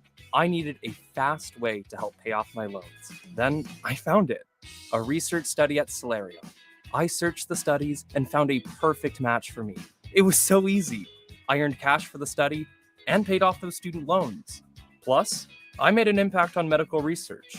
Find a study and sign up today at healthresearch.com. You should consider the risks of the research before you agree to participate. There's nothing quite like the Mercado by Certified Piedmontese Beef. The Mercado offers unique ingredients you can't find anywhere else, open every day from 8 a.m. to 8 p.m. The full-service butcher shop and retail store is wonderful for meat lovers with their exclusive certified Piedmontese beef and assorted sausages, plus other quality meats, including pork, chicken, and a wide range of the freshest seafood. Plus, every Friday from 11 to 2, the Mercado serves up the best lunch in town on their Friday Feast menu. Stop in at the Mercado today at 84th and Havelock or visit their website at cpmercado.com to see current deals. Naloxone is a drug used to safely reverse an opioid overdose and is now more readily available in Nebraska. I'm Dr. Rob Rhodes, a Nebraska family practice physician. I encourage you to learn how to respond to an opioid overdose and administer naloxone to potentially save a life by getting the free Opie Rescue app for your phone. Be Opie ready. Download Opie Rescue. Paid for by the CDC. Sponsored by the Nebraska Department of Health and Human Services and aired in cooperation with the Nebraska Broadcasters Association and this station. Springtime is here, and it's time to get to work on outdoor projects. Deck City is a great place to start as Lincoln's local source for everything decks. Deck City has everything you need to build the deck of your dreams, from treated lumber to Westbury aluminum railings and TimberTech composite decking. Call them today to schedule an appointment at 402-480-6671. Go online at deckcityne.com or visit their new location just north of 33rd and Cornhusker Highway. There's not many things worse than having plumbing issues at your home or business, but it's even worse if the problem isn't fixed correctly. Select Plumbing gets it right the first time, and they specialize in several things: general plumbing, water heaters, faucet and fixture repair, underground sewer and water repairs, backflow testing, and more. Keep your property free from leaks and other issues. Call today for a free estimate at 402-560-6197. Plus, they're hiring service plumbers. Contact Select Plumbing to inquire at 402-560-6197. In every office, there's two types of people. There are those who bring in bagels and those who eat the bagels that someone else brought in. Everybody likes the first person. Be that first person. Weekday mornings at 7:30, you have a chance to win a business box of bagels from Bagels & Joe. All you have to do is shut up, Sipple. 2 questions for you, 2 for Sip. Win, and the bagels are yours. Lose, well, you don't want to lose. You lost Monday, you lost Wednesday, you're a loser. Shut up, Sipple. Weekday mornings at 7:30, brought to you by Bagels & Joe. Husker fans, your Nebraska softball team is competing for the 2022 Big Ten regular season title. There are 3 more chances to support your Huskers at home during Fan Appreciation Weekend, May 6th through the 8th. The team hosts Indiana in a 3-game series with giveaways each day. For more information on promotions, visit Huskers.com. Get your single game tickets now at Huskers.com/tickets or call 1-800-8-BIG-RED.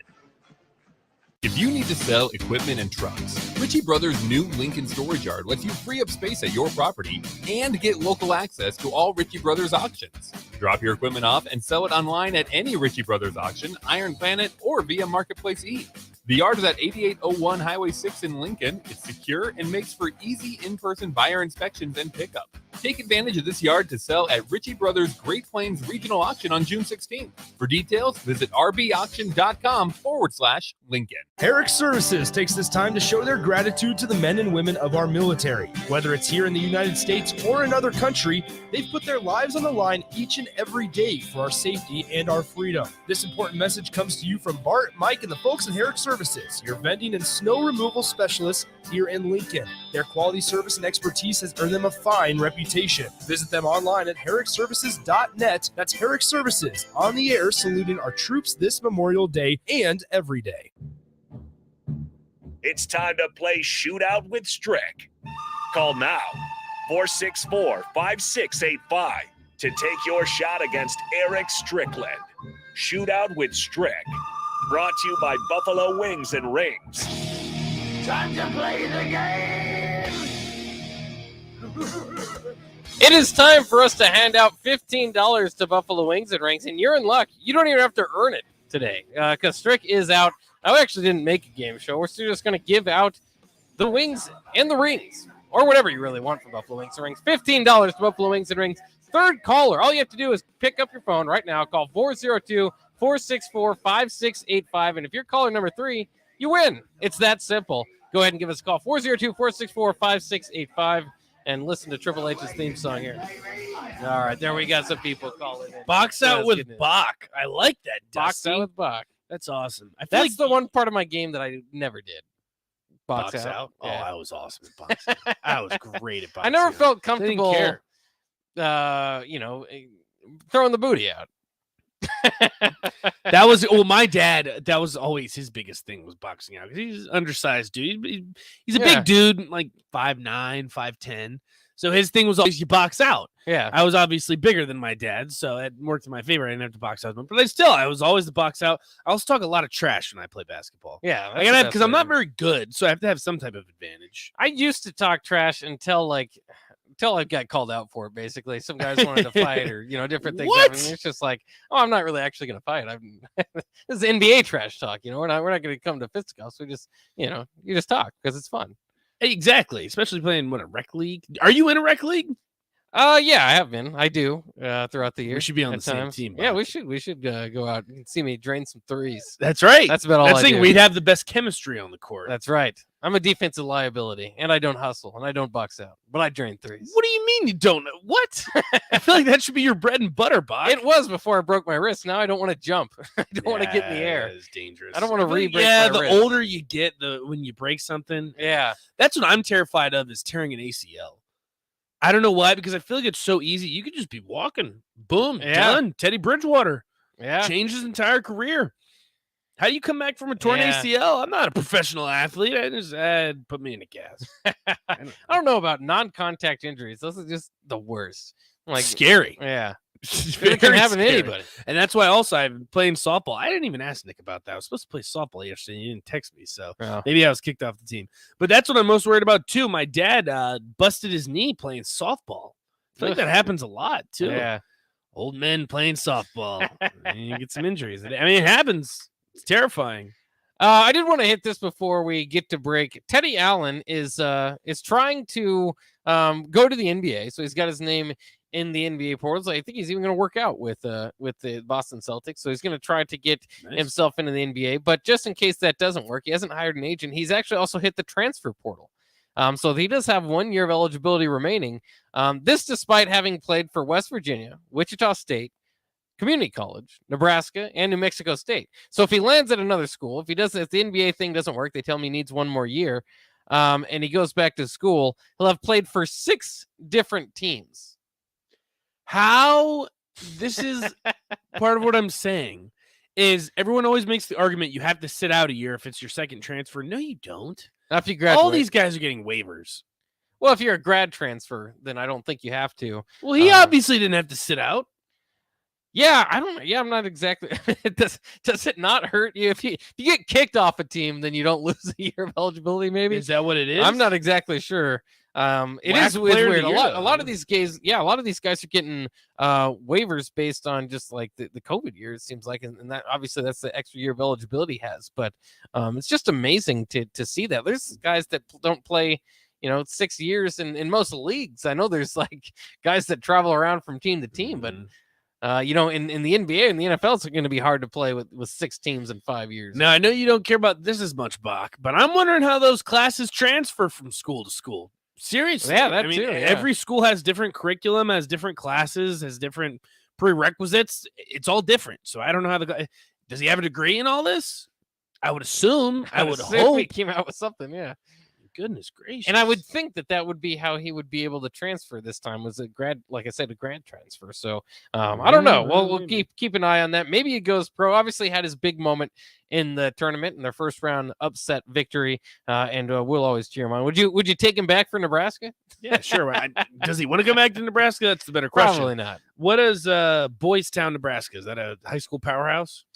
Not necessarily. But yeah, that is where he played. Boys Town. Yeah, no, I mean, where is Boys Town? Let me do a little bit of research right here. Douglas County. Oh, nice. I don't know if there really are powerhouses, so to speak, within high school athletics for basketball. And them, some schools get mad at me. They can name off a few guys, but it's not like decades long where you're just it's not like a Division like Virginia, Oak out. Hill, right? Yeah. It's not like Oak Hill. Right.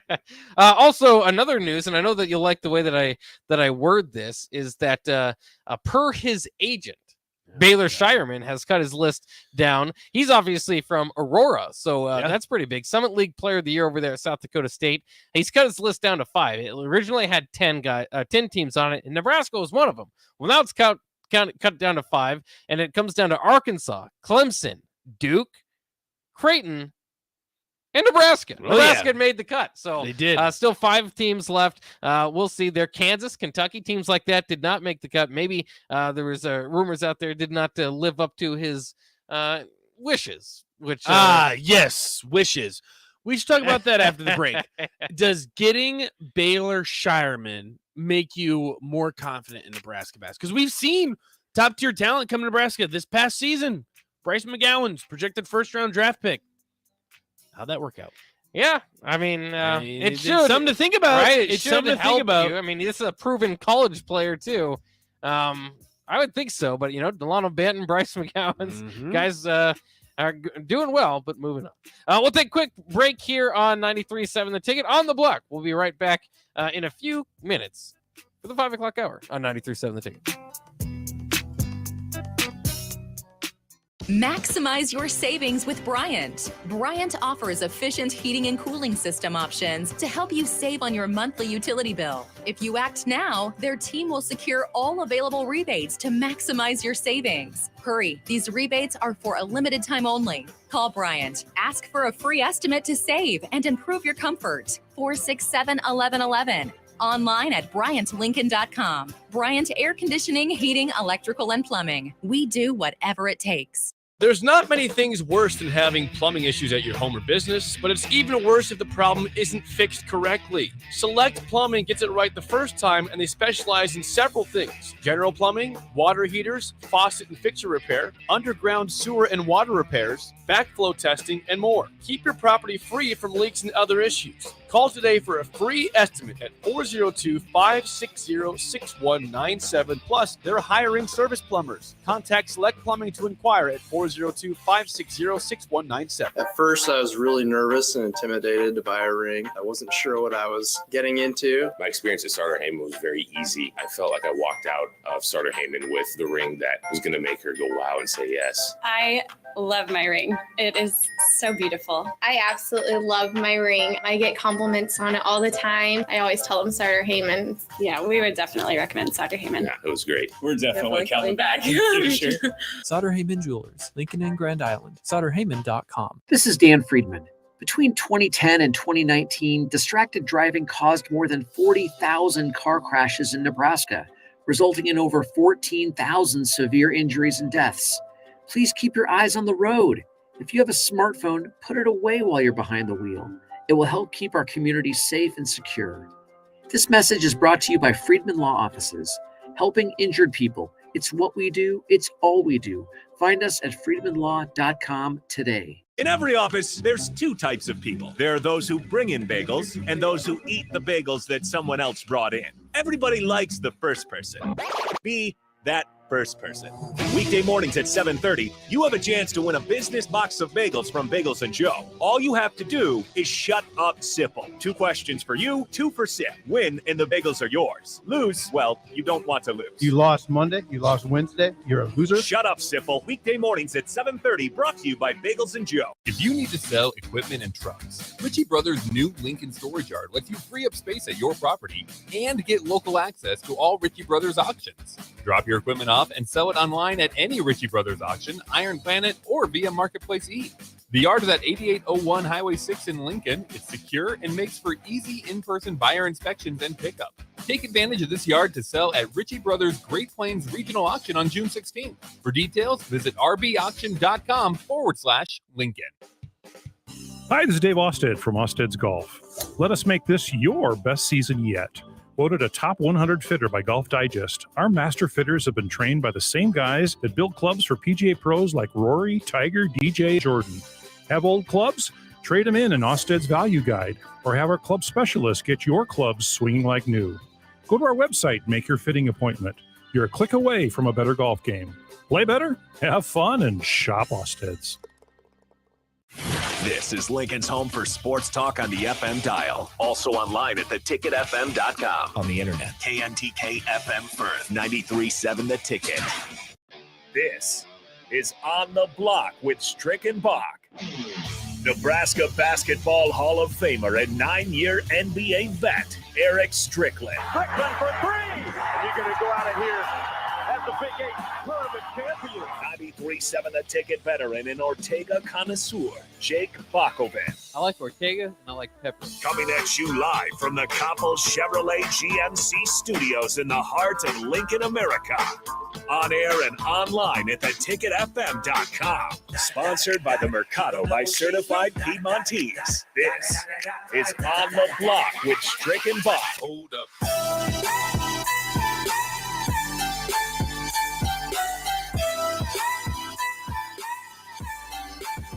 It is a brand new week after an exciting weekend for Nebraska sports. A little bit of draft action, a little NFL draft action. Most importantly, O'Shawn Mathis committing to the Huskers. As we welcome him in here, 5 o'clock hour here on the block. Strick is not with us. He's actually got a travel day, so he'll be back with his fresh opinions over the weekend for you tomorrow.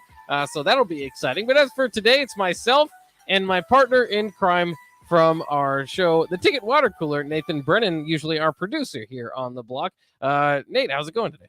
It's going all right, Bach. I got my creatine in today, missing out on my blueberries, so I'm a little bit more sane, but also a little bit not sane. So kind of all over the place today, but it's been a good day. We've had a lot to talk about between Nebraska's allegations becoming now suspensions, O'Shawn Mathis, Baylor Shireman. It sounds like he's still in the running for Nebraska, so lots of things happening in Nebraska. So giving us things to talk about. We'll see what happens here come June and July, though. We might be talking about our favorite fast food here pretty soon. So who knows what's going to happen, right? The off-season fast approaches, and it does get a little bit difficult to talk all sports. But I think with and that's why I'm a little bit disappointed by the cutoff for the transfer portal. I wanted this to be a year-round thing. Yeah. I want more transfers, more chaos, I know and you more do. craziness, Yeah. and more players getting paid, Oh, and more adults making money off the kids. Or were you trying to get me going there? All right, that last one, yeah, Is maybe that- not. Yeah, maybe not that so much. No, Because that's ultimately what gets you mad about the transfer portal. it is. right? No, It's it people legitimately. manipulating this. And I think it's manipulating kids, and that's where I kind of draw the line. Again, I am all for the guys getting paid. I think this is a long time coming. I think that having the opportunity to do radio shows, sign jerseys, all that, tweet about businesses, commercials, all that, whatever it may be, I'm all for it. I get that. I think that's good for the game. I draw a line. And you seem to not draw a line, Buck. So that's well, I just understand that adults making money off of business deals has been it's happened for every business deal historically. it has, but I think it's going to be at the expense of kids that are kind of left in the dark here in some situations. So that's where my frustration is. Yeah, I mean, I think no matter what, in the previous system, kids have been manipulated before by adults, and in the Absolutely. current system, it is the case too. And I'm also, anybody that's kind of enjoying this, which I would include myself in, just because of the entertainment factor. Also, I think understands that there does need to be some guardrails. Like, this is not a perfect system. Obviously, the concerns that you come up with are valid, and at some point it needs to be. Somebody needs to stand up and make some rules about what's going to go on here. Otherwise, it will be a complete bidding system. I suppose I don't have too much of a problem with that, but there just needs to be some outlines for when that bidding happens. What's the punishment? I if it think we can happens? agree. The situation also, Mark says, not kids, not kids, not kids. They are kids, Mark. I don't know. You're not going to convince me otherwise. I can go fight wars, but sure. I can't drink alcohol, so can't smoke cigarettes in Nebraska. It's ridiculous. But we have to agree the Jordan Addison situation is not okay. I don't care which way you look at it. That type of situation specifically, whether you're pro NIL or against NIL, that is not okay. And I think if that's the way the college football is headed, they're in for a problem. Like, I think that's a serious issue. Yeah, I mean, just the tampering part, right, is that he wasn't really in the transfer portal for Jordan Addison. The Blitnikoff Award went over that pit. It happened over the weekend. Is that it seemed as though USC and maybe some other teams were going after putting together packages for Jordan Addison, who's not in the transfer portal. Yeah, which is wrong. Right, which is wrong. You can't allow that. Because if that happens, then you can do that for anybody, right? And just then you really get the wild west popping out. But I'm really excited because I get pretty excited about the powers coming. The powers, the fan bases and the donor bases that care, starting to have more power in making their teams good. And again, part of the reason I like that is because I'm a Nebraska fan, and I think this is advantageous toward Nebraska. So I hope they take advantage of it while they can, and maybe have done so. We don't know, as we've heard, as much as we've heard from O'Shawn Mathis, no interest in really talking too much about the NIL stuff. So you don't know if that factored in too much. I'm sure there was a package put together for him. I think you'd be naive to think that that's not happening for any big name that's landing somewhere in the transfer portal. But that was the huge news over the weekend for Nebraska fans, that their defensive line finally has, it helps in several areas. Is a known commodity. A little bit of depth, and most importantly, a pass rusher, so we can talk about how much it helps, just kind of the makeup of the entire defense. But I think the hope more than anything is that this guy who's had a season at TCU where he had 9 sacks, can bring that over to Nebraska, and you can finally have a pass rusher, something that Nebraska probably has not had at his proven skill level, his 9 sacks that he had over there in the Big 12. Since Randy Gregory and Avery Moss were on campus. So that's quite a bit of time ago. And, year in and year out, most teams go into their season without an edge specialist. And we've seen in the draft how important that is, how big of a deal it is for them. And one of the positions that's just been gaining steam over the last several years, and how much of a difference it's making.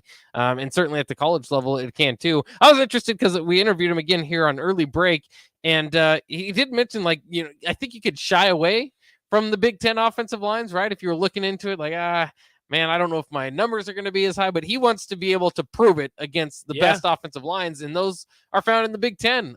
So that's going to be exciting to see how he embraces the competition. He wants to beat the sack record at Nebraska, and he wants to be, show that he's more than a one-trick pony as well. So a lot of stuff going in there. For what it's worth, too, thought about entering the NFL draft. The only reason he's back is because he was somebody that did get good information from adults, got good information, which from is good to hear. Some NFL advisory guys saying, you know what, you could use one more year. And he thought, what better place to use one more year than at Nebraska to prove I can get it done. I think something else, too, that we haven't really talked about, and I know that's probably because people have their own opinions about Frost and the way that he's handled recruits, rosters, development, all that, whatever you may decipher. I think it shows that as much as we hate on Scott Frost, as much as the fan base says that he's lost the team, isn't the coach that he was at UCF, whether you like it or not, Scott Frost had something to do with this, right? And I don't know who the lead recruiter was. I don't know who was the final piece of the puzzle that brought O'Shawn Mathis to Nebraska, but you have these top-tier transfers choosing Nebraska, whether Scott Frost is the coach or not. And I know that was a big concern, too, is who wants to come play for this team? Oh, they lose. Oh, Scott Frost is the coach. Well, Scott Frost is the reason that one of the best transfers in the portal just came to Nebraska. So it was not all Scott Frost doing by any stretch of the imagination, but he's the head coach.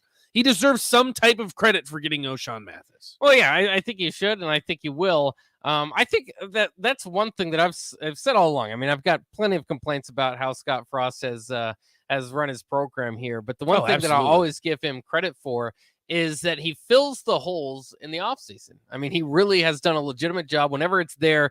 Some coaches try to, we got young depth that'll come up. It'll work itself out. He's been very active in getting guys to transfer in and to compete for spots that look weak and, are perceived as weak and are. I mean, when he fills a spot, that's what he's doing. Is trying to bolster it up. So I think he's always done it. Now, has it always worked out? No, we've seen it doesn't always work out at each position, and probably won't work out to the degree we want it to at every position this year as well. There's going to be some spots that you're going to look back and say, man, they that's the miss. They didn't get that guy at the portal that they needed to, but they always address the holes in the roster. And so that at least should be a lot of credit for him. Again, I think that the biggest winner out of all of this is Ty Robinson, because I think Ty Robinson, looking to me at the end of last year, he's primed for a breakout season. Yeah. But he's not going to have it if he's the lone name on the line that you have to worry about. I mean, then you kind of, edge for him, double team him, whatever, game plan to make him not be the difference up front. And then like we already heard from him, he just took too many reps in the spring. 35-year-old man, felt like a 35-year-old afterward.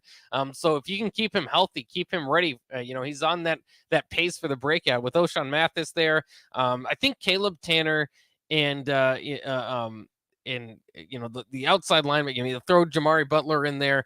Certainly Garrett Nelson, who had a good spring game and has been coming along. I think that they're in a pretty good pass rush situation. Just throwing O'Shawn Mathis in there, it's like the group of guys that could, probably by themselves, it's a mediocre package. But you throw in a headliner in there, then it's like, okay, now they can each kind of play off of each other. Yeah. There's a couple texts here that I want to get to, Bach.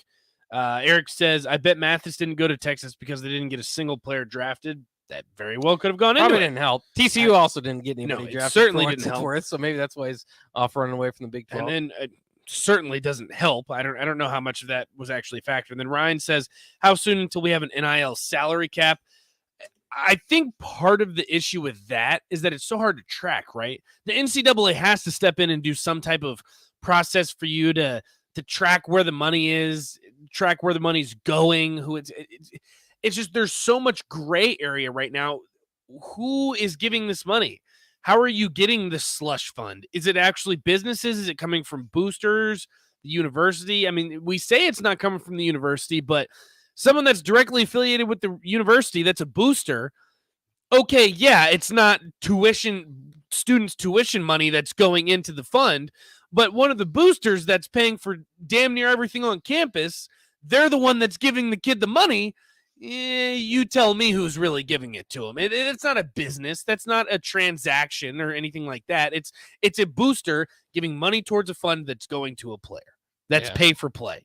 So I don't know. And how do you track that? I think that's part of the issue with NIL is that there's no restrictions now. I mean, there's nothing. We don't know. Well, I don't think you can put a salary cap on it, just because that would be like, at what point you just like take off the open doors type of opportunities, Right. or you want to parole kids around again from not taking gift cards or appearance fees or any of that stuff.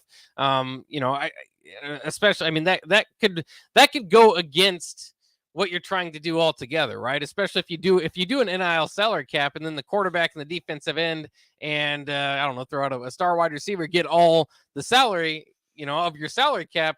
That doesn't help. The NIL was there for everybody else, on down the line, other sports, all that stuff that can still be marketable. And maybe they're not coming away with $2.5 million like Jordan Addison is rumored to be in the neighborhood of. But, that's what's really helping is these other, kids around campus in other sports or lower members of the team still getting $20, $50, whatever it is that you want to pay them to tell them happy birthday or whatever. Right. Well, here, Texter says, the NIL money is the advantage for Nebraska, and now you want to say that Scott Frost brought this guy here. He's here for the money. He knows that both him and the head coach have 1 year left.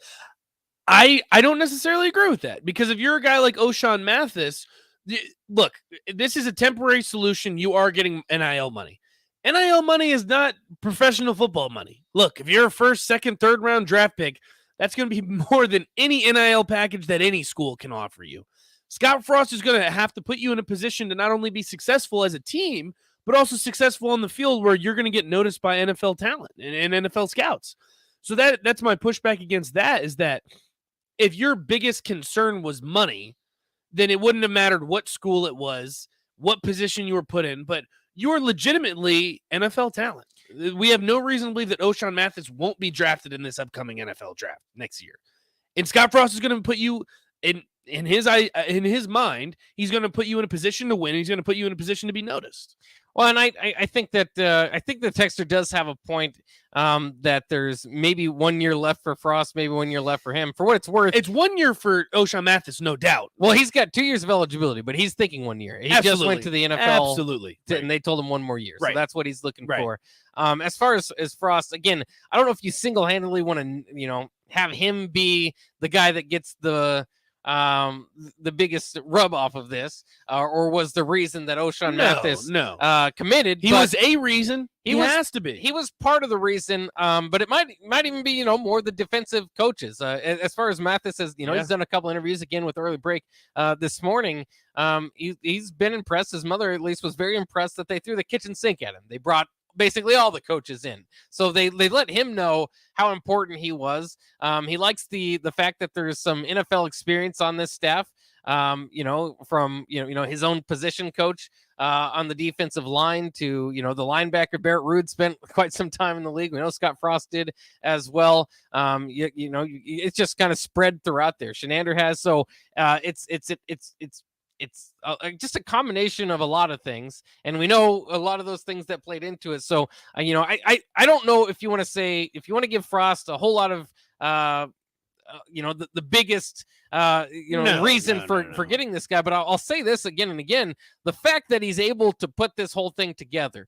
I was not necessarily a proponent of bringing Scott Frost back when they were 3-7. I thought let the season play out, so I didn't really get an end result that I really wanted to before making the decision. They made the decision. They moved on. I would have waited till the end of the year at 3-9 after the Iowa game. To be honest with you, after watching that meltdown, I don't know if I would have retained Frost.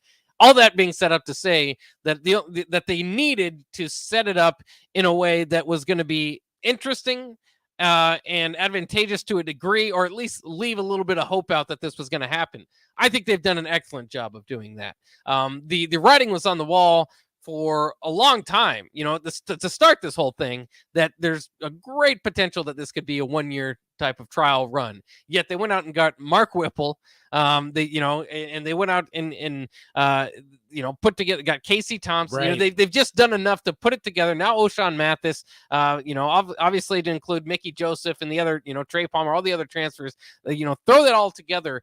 That's what I give at least Frost credit for, is that he pieced it together. It's pretty obvious what the situation is and how much that could hurt you as far as negative recruiting from others. And he's been able to throw it together. Now, has he lost a few battles along the way, as we found out in this NFL draft scenario? Probably. But I think that it's been a good enough job, again, to put a package together that keeps me interested enough to be honest, to kind of take that hit in case it doesn't work, right?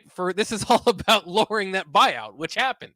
And it's happened on the basketball side too. It's not a great place to be for Nebraska athletics, but you have to kind of put together a package that says, hey, not only are we lowering the buyout, but we believe that this is worth another season and that this could long-term be beneficial. And I believe that they've done that. So I think at least that they deserve a lot of credit for, because it's difficult to do. Absolutely. And I think, again, I think that's a lot of credit to Scott Frost, but I think it's also credit to others obviously involved.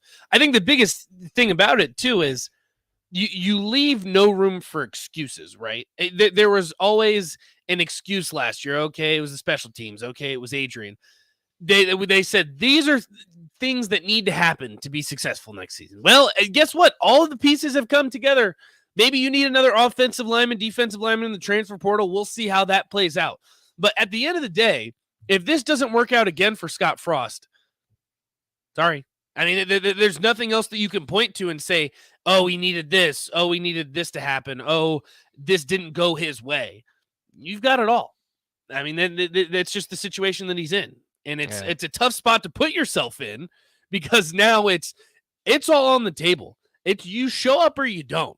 Legitimately, to all the points that you made, Bach, everything has been put into place. Literally everything. You have your Power 5 quarterback. You have Mark Whipple. You have Mickey Joseph. You have transfers in O'Shawn Mathis, Trey Palmer, Tommy Hill. You have these elite transfers. Show up. Let's see it. Yeah, the excuses are going to run dry now, and unfortunately, that for some people, it kind of felt like that was the end toward the end last year. For a lot of people, still supported Scott Frost in this movement forward. I think it'll be an exciting season once we get there. Even more exciting, obviously, with the addition of O'Shawn Mathis, and certainly they're going to need to do some more work on the defensive line just to get bodies in here. If you can get one or two more guys that have played Power 5 football, you can kind of slide in front of some of those guys that haven't, that were a little bit worried about developing because of their age, because of the just the girth and the strength and the experience you need at the Big Ten level to not be run over by Game 7 in the Big Ten.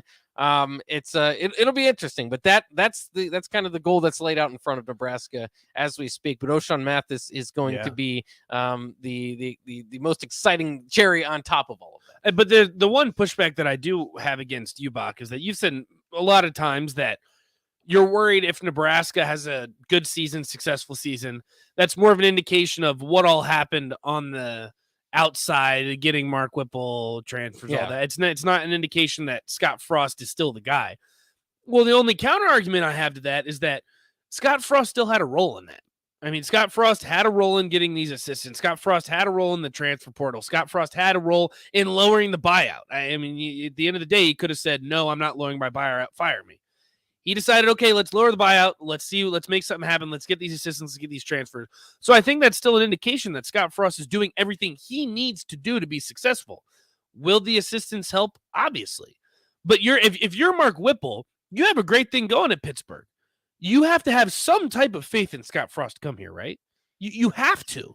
Unless you think you're the next guy, but Mark Whipple is how old? Has never had a head coaching job. I mean, that's not his goal here. I think he has faith in Nebraska, and he has faith in Scott Frost, or else he wouldn't have come here. Well, yeah. I mean, I think first and foremost, he has faith in himself because he's getting the offense thrown over to him. He's also got, they don't call it in the coaching community an NIL package because it's not NIL. It's just a straight package from the university. You're right. That's probably better than anything Pittsburgh's given him. So, I think that those played into it too. But yes, I mean, there has to be a level of faith that this is going to work out. I don't think he just There thought, has to be.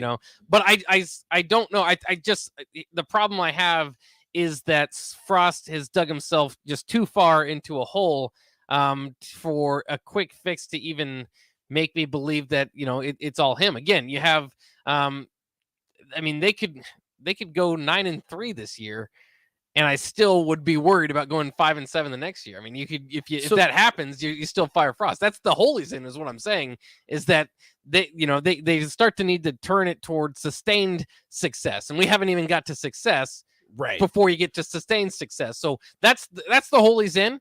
And he's not going to get the most credit from me, for quite a bit of time, just because I've seen it play out with him so far. But he was a younger coach as far as experience, as far as a head coach. You knew that coming in, so maybe you were going to have to grow with the growing pains that he was going to have in this business. It's been tougher than we expected. It's the growing pains might last longer now, as I'm projecting, right? As far as winning my trust back. It's not that I think this.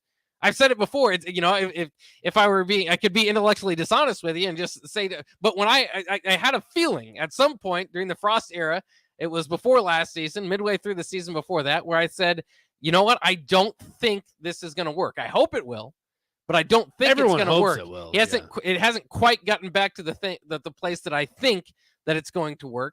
But again, I do think that it is worth this extra year, this experiment, to lower the buyout and to bring in some impressive names to see if this can kind of be the package that's put together. But they literally took less away from his plate to make it more of a possibility to go out there. So to say that he has more credit for doing it when they're taking less off of it, but away from him, he still had to have some type of role in those guys coming here. Is my point.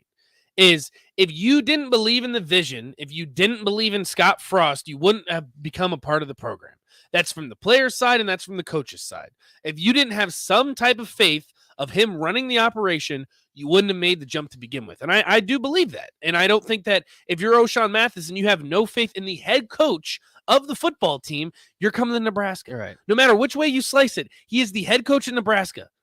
And he has some type of weight in a player coming. But let me ask you this. As a fan, and just speaking, I guess I'll let you be the voice of the fan for right now, the voice of the fan base. They always say you'll never forget. And I don't think people will ever forget this time in Nebraska's period where you miss, 4 straight years missing a bowl game? I mean, that's unheard of. That should never happen at Nebraska. You won't forget that, but what will it take to forgive? Because you say 9-3 season isn't going to do that. I think that for a lot of the fan base, you go 9-3, a lot is forgiven. You go to the Big Ten championship. Casey Thompson has a great year. O'Shawn Mathis might not has get you a to the great Big year. Ten championship. Mark Whipple, but 9-3 is a solid season. Yeah, and I'm throwing out the scenario. Mark Whipple has a solid season running the offense. Everything kind of comes together. I think that would have a lot of the fan base forgive. But it sounds like for you, it would take more than just 9-3 season.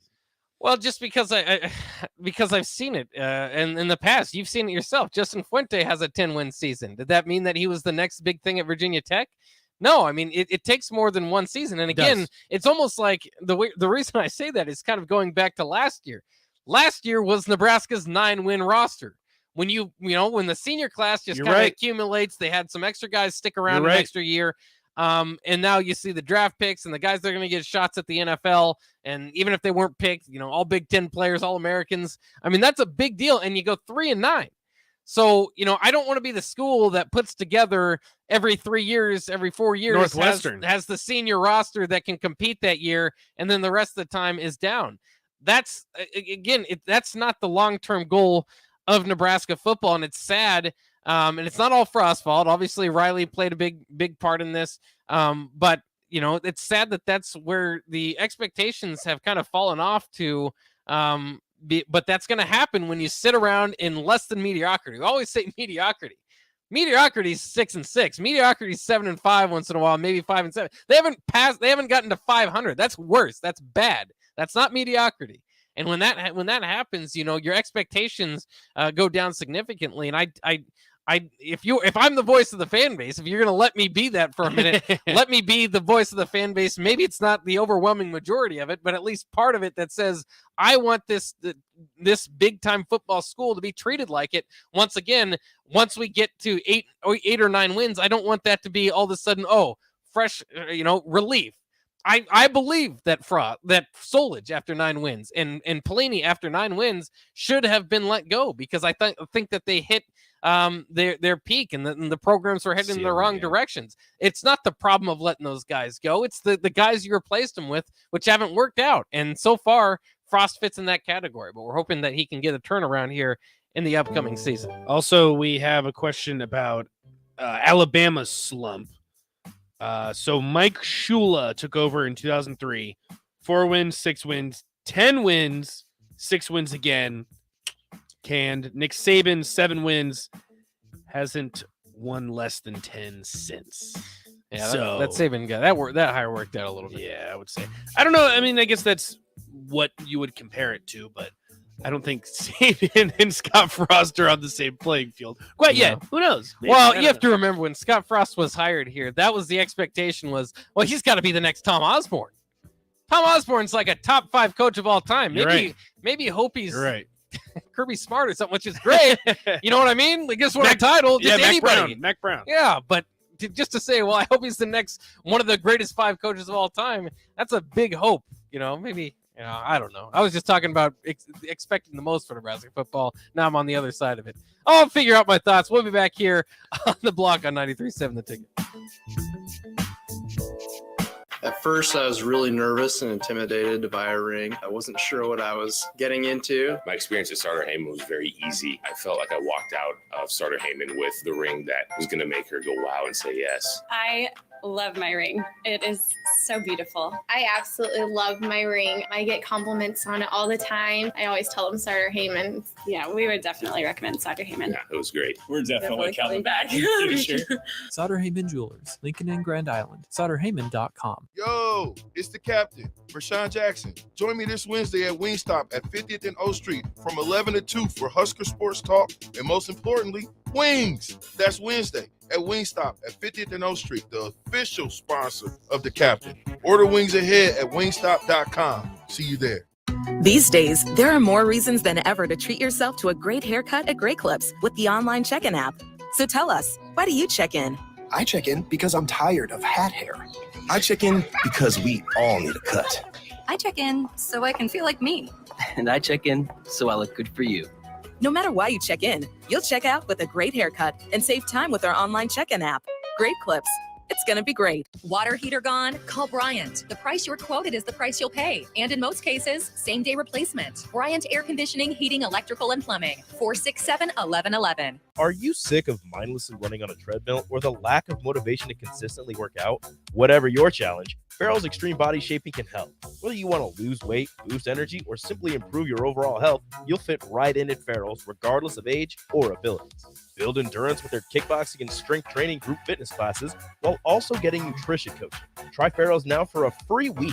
Visit fxblincoln.com or call Jeff at 402-310-4026.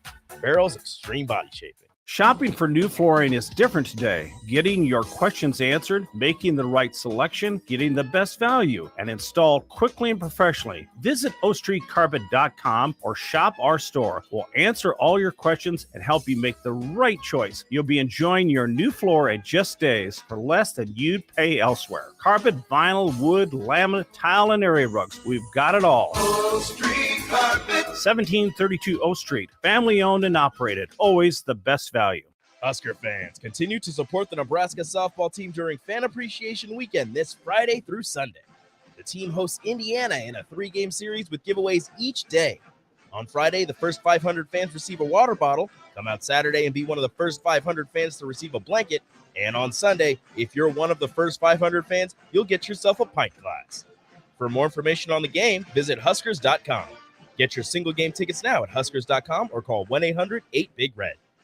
And now, poetry from the world of Yum. You need a treat, but not something predictable.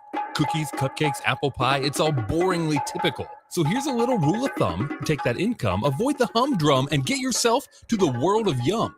The cakes are made for any celebration, every cause of elation, alongside every occasion. So get in your car. You would be remiss not to take that drive down to Beatrice. Check out Grandma's fruitcake and all the delicious desserts at Beatrice Bakery. Welcome to our world of yum. Hey, sports fans. Rico here with HIS Auto Care 70th and Van Dorn. Carfax recently awarded us as a top-rated auto service center for 2020, and Lincoln Choice Awards voted us as the 2021 top independent auto repair center. Call us at 402-488-8934 for superior service bumper to bumper. Mention this ad and get 7% off. Doesn't get any better than that. Rico for his Auto Care, 70th and Van Dorn. God bless you. Back to On the Block with Strick and Bach on 93.7 The Ticket and theticketfm.com.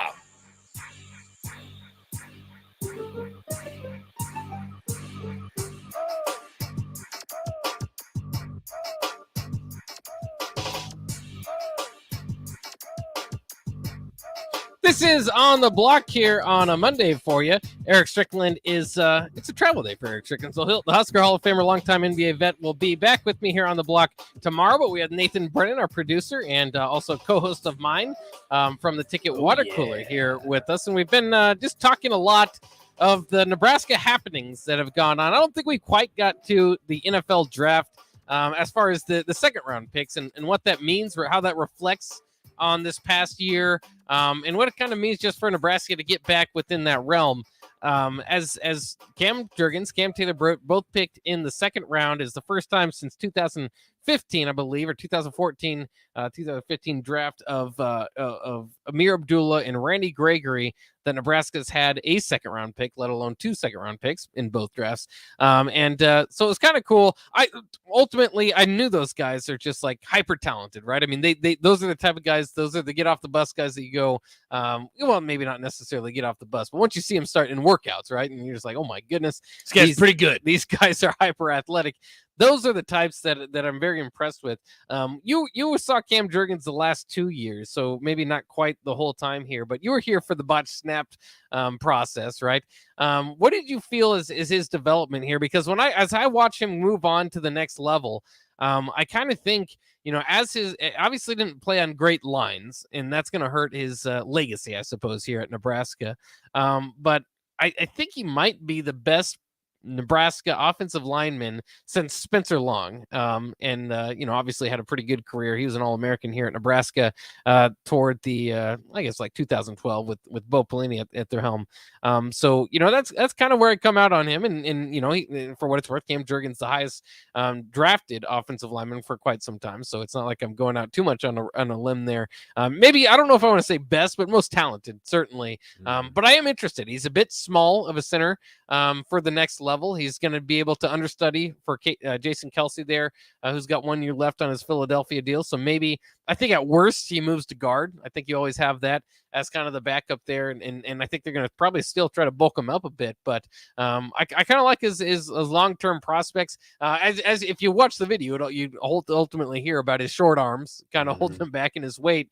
But I do wonder, too, and I said this morning, a lot of people said, okay, Cam Jurgens, second round pick, that validates everything that's gone on with him. He came to Nebraska as a highly regarded tight end.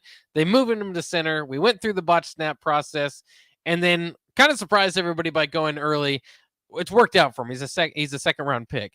I still go back to the fact that he could have been an All-American type, I think, at Nebraska if he stuck around 1 year. Again, one of the things that would be holding him back is his buddies on the offensive line. Absolutely. Usually you have to be, kind of have a dominant offensive line for them to too much to believe in you. But we saw him stand out. I've never seen a pulling center on pass protection, and we saw that several times last year with what we were able to do. So, or weren't able to do, more so, is that they needed his help out there.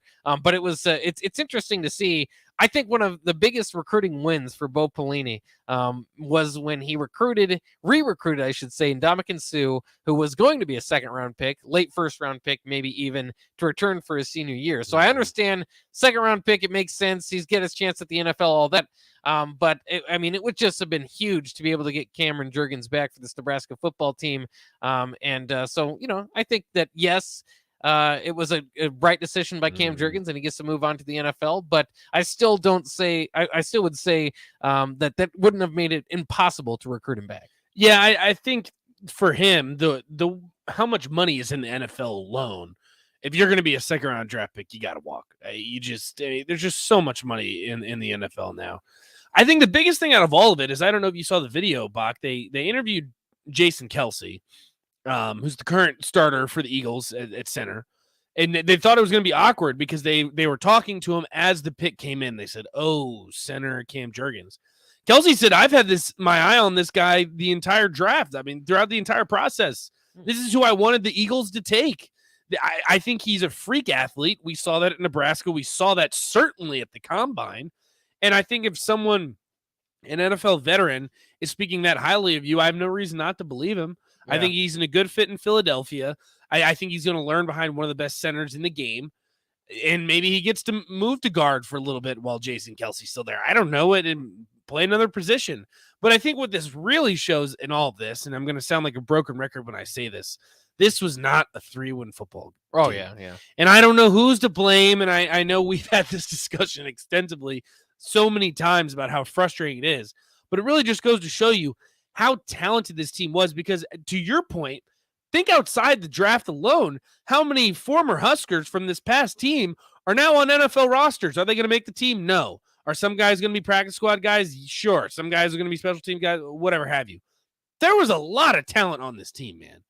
And this team, this is not a 3-1 football team. And it's so frustrating to look back because there's so many things that had to happen for them to become a 3-win team that would be nearly impossible to replicate. Legitimately, there were some, you cannot possibly replicate a game at Michigan State where you don't give up a first down in the entire second half and lose. It is nearly impossible to replicate. Nebraska found a way.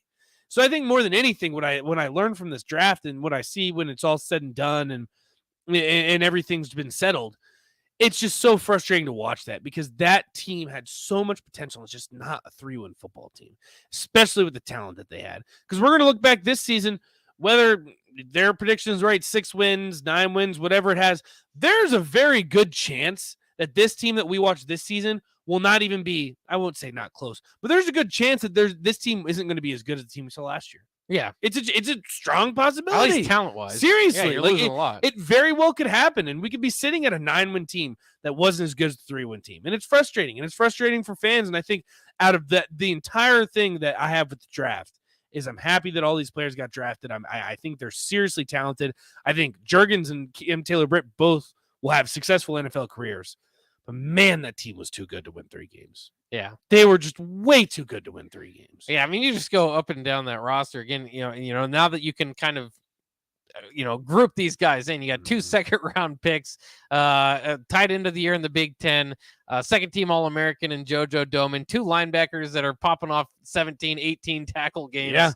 Yeah, defensive line, deep defensive line with a lot of bodies that could be thrown in there. Obviously there were weaknesses. The offensive line, special teams, some of the worst in the nation. At each of those positions. So, I mean, that's what held them back. And then, as somebody says off the text line, and thank God Adrian's not coming back, or maybe it would be good if he was coming back for content, because that would be the same discussion that we've had the last 5 years. It's just how much do you put on Adrian, and somebody at the text line, it's putting more of that on Adrian again. And I think that there are some times when that's valid, and at some point you just needed the breakaway from it, and they did. So credit to that. But I wouldn't say it was solely. I wouldn't say it was solely on him. I think. This would be terrible to say. I think if you take him out of a few games and insert Logan Smothers, a guy on your roster, I think they get to 6 wins. I really do. Wow. I think the Purdue game alone is the one that certainly sticks out. I think if after the second interception you put in Logan Smothers, they win that game. Seriously, I do. I think that Michigan game, again, Adrian played pretty well throughout the game, but what happened with Adrian many times is when you needed him to show up, he didn't. That's why I always go back to if it's like a third down back. Instead of a third down back, Nebraska just needed a 2-minute and under quarterback. 2-minute and under quarterback. 2-minute drill quarterback. That's not Adrian. Even though Adrian might be able to run it and practice better and have all the athleticism and all that, it just wasn't meant to be at a certain point in time with him, winning those games. I don't know if you'd win. The problem with that theory is that the Iowa game was worse than any with Logan Smothers in there. I mean, that looked like that was the biggest Nebraska meltdown of all. Listen, I will say, though, you have to do it subjectively, though. We can't look at this objectively and just say, okay, he's the other quarterback on the roster. He hadn't played throughout the season. He was thrown into the game, 5 days before it was supposed to happen. It says, okay, Logan, you're the quarterback. And he put them in every single position to win that football game. The special teams and the defense blew that game. I would say more the special teams than anything. But that game was blown late. He did. But that's the thing is, for a freshman quarterback that hadn't played all season, that's going to happen. You have to anticipate something. With Adrian, you need to be better than that. I'm sorry. You are the quarterback. You've been here. You've been part of the system. You're Scott Frost guy. You need to be better than that. For Logan Smothers to be put in that situation, you had to anticipate that to happen. And up until that point when he threw that timely interception that ultimately sealed the deal, he put you in a position to win. He did. And I think if you insert him, because I don't want to take guys that weren't on the roster, that weren't on the team, because I think that's unfair to say if Casey was on the team last year, okay, yes. If Casey Thompson was on the year last year, we probably have a different outlook on the season. A guy that is on your roster as part of your team as the backup quarterback, I think if he was inserted into some of those situations, they win 6 games. I genuinely believe that. I do. I just don't know if they would have the same offensive production that they had with Adrian Martinez in there. Obviously, we saw the game plan very much changed against Iowa, and that was not a sustainable game plan. If they were going to run that game plan all year long with Logan Smothers, it wouldn't have lasted. No, but I think if you insert him in a fourth quarter or two, it probably makes a difference. Possibly. I just don't. I mean, Gene says it here. Too many picks and strip sack fumbles in critical moments. Go back and look at the losses. He had one of those in every game. He did.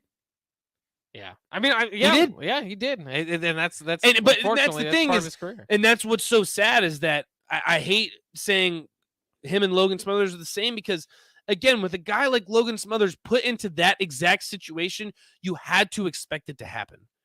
It was bound to happen, especially being thrown into that situation as a young kid. But what we've seen sell out in Lane's area, sell out in Memorial. But Logan might be Adrian can't do that. Logan might be your third stringer this year. I mean, he's a guy that we haven't seen much of him. Struggled in the spring game. He did. I just think I don't know if you necessarily have the offensive performance that you have in the breakout throws. Like you said, maybe like hindsight's 2020. Maybe you can spot play him in the positions where Adrian's. Ultimately lost the game. But I mean, that's nearly impossible to expect somebody to do.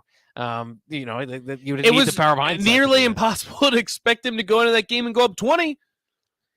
Yeah. Dude, if I told you that you were going to go into I believe it was the fourth quarter, maybe it was the end of the third. You're going to go into the end of the third quarter up 20 points against Iowa with Logan Smothers put in that situation, you'd take it. You would say this is about all that you could possibly want out of this situation.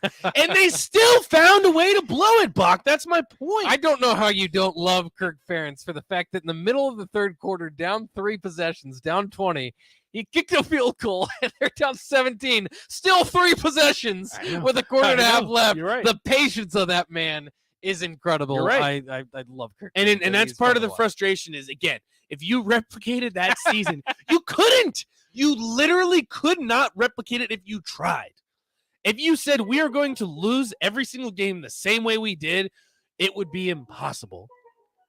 Yeah. Out of sheer luck, you would find a way to win at least one of those games. But again, as we watched the NFL draft this past weekend, those two had the talent, ultra athletic players off the roster. Again, with some of these other guys leaving, tight end, with Austin Allen and JoJo Doman and Samari Toure, I think is overlooked. I think we just agree. We'll throw in another Isaiah Garcia Castanet could just be you can't just walk on the field and get 830 yards like Samari Toure. I mean, he was huge for them last year. So I think they're going to lose a lot of that, and we'll see if they can replace it. But to expect this next year's team to be as talented as last year's 3-9 team, I think it's hopeful.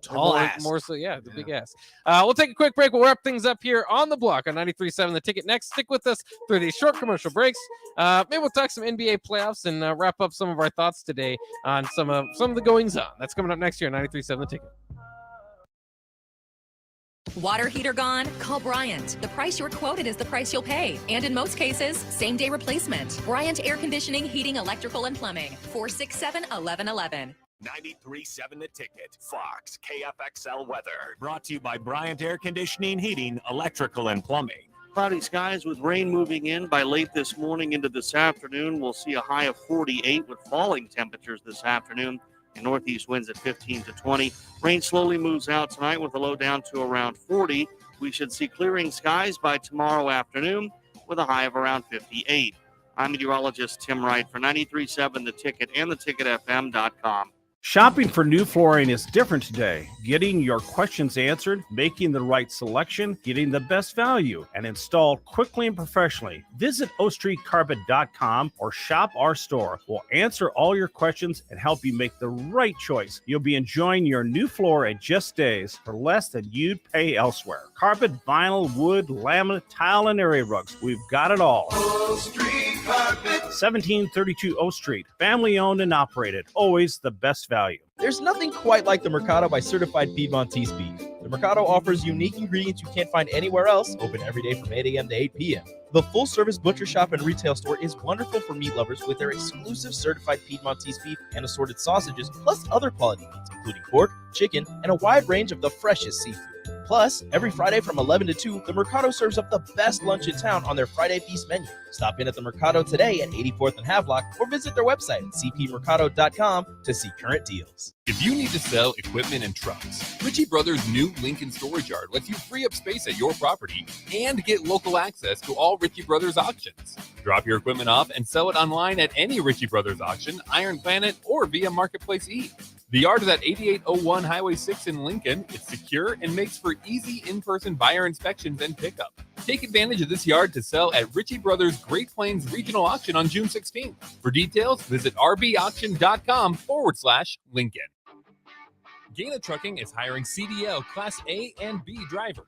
Gaina Trucking guarantees a 40-hour work week year-round, and their strong team culture makes it not a job, but a career. Gaina Trucking offers health, vision, and dental insurance, 401k with company match, an employee assistance program, and other bonus programs. Build a better career today with great team culture at Gaina Trucking. Learn more and apply today at GainaTrucking.com. On Time Transport in Lincoln reminds everyone, remember to give our truckers the space to change lanes, brake, and drive safely. If you can't see a truck's rear view mirrors, truckers won't see you. This safety message from On Time Transport. For more information, call 402-328-9082 or online at ottlincoln.com. On Time Transport, reminding you that when you're behind the wheel, let's give our truckers some room on the road. These days, there are more reasons than ever to treat yourself to a great haircut at Great Clips with the online check-in app. So tell us, why do you check in? I check in because I'm tired of hat hair. I check in because we all need a cut. I check in so I can feel like me. And I check in so I look good for you. No matter why you check in, you'll check out with a great haircut and save time with our online check-in app. Great Clips. It's going to be great.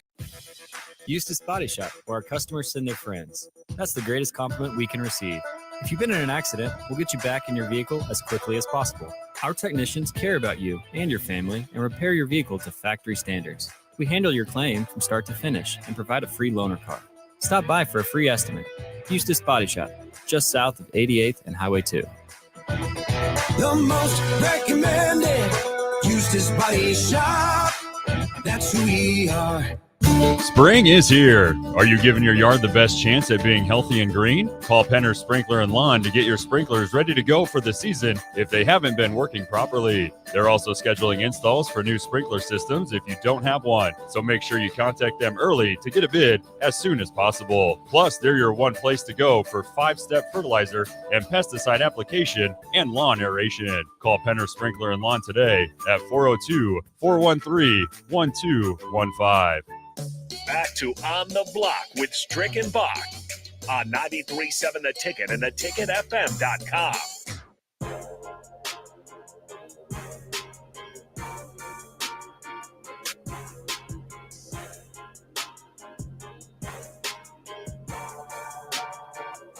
Wrapping up things here on the block. Ticket weeknights coming up next. Nicole Griffith is in, ready to roll. I saw her out there in the hallway. Also, Nick Sainert will join. So it's Nick and Nick. That's kind of cool. Oh, there you go, Bach. I didn't even think about that. Yeah, they can do a new nickname there for him. Always a good group of guests that they have on there, too. Oh, yeah. So excited to see what they have.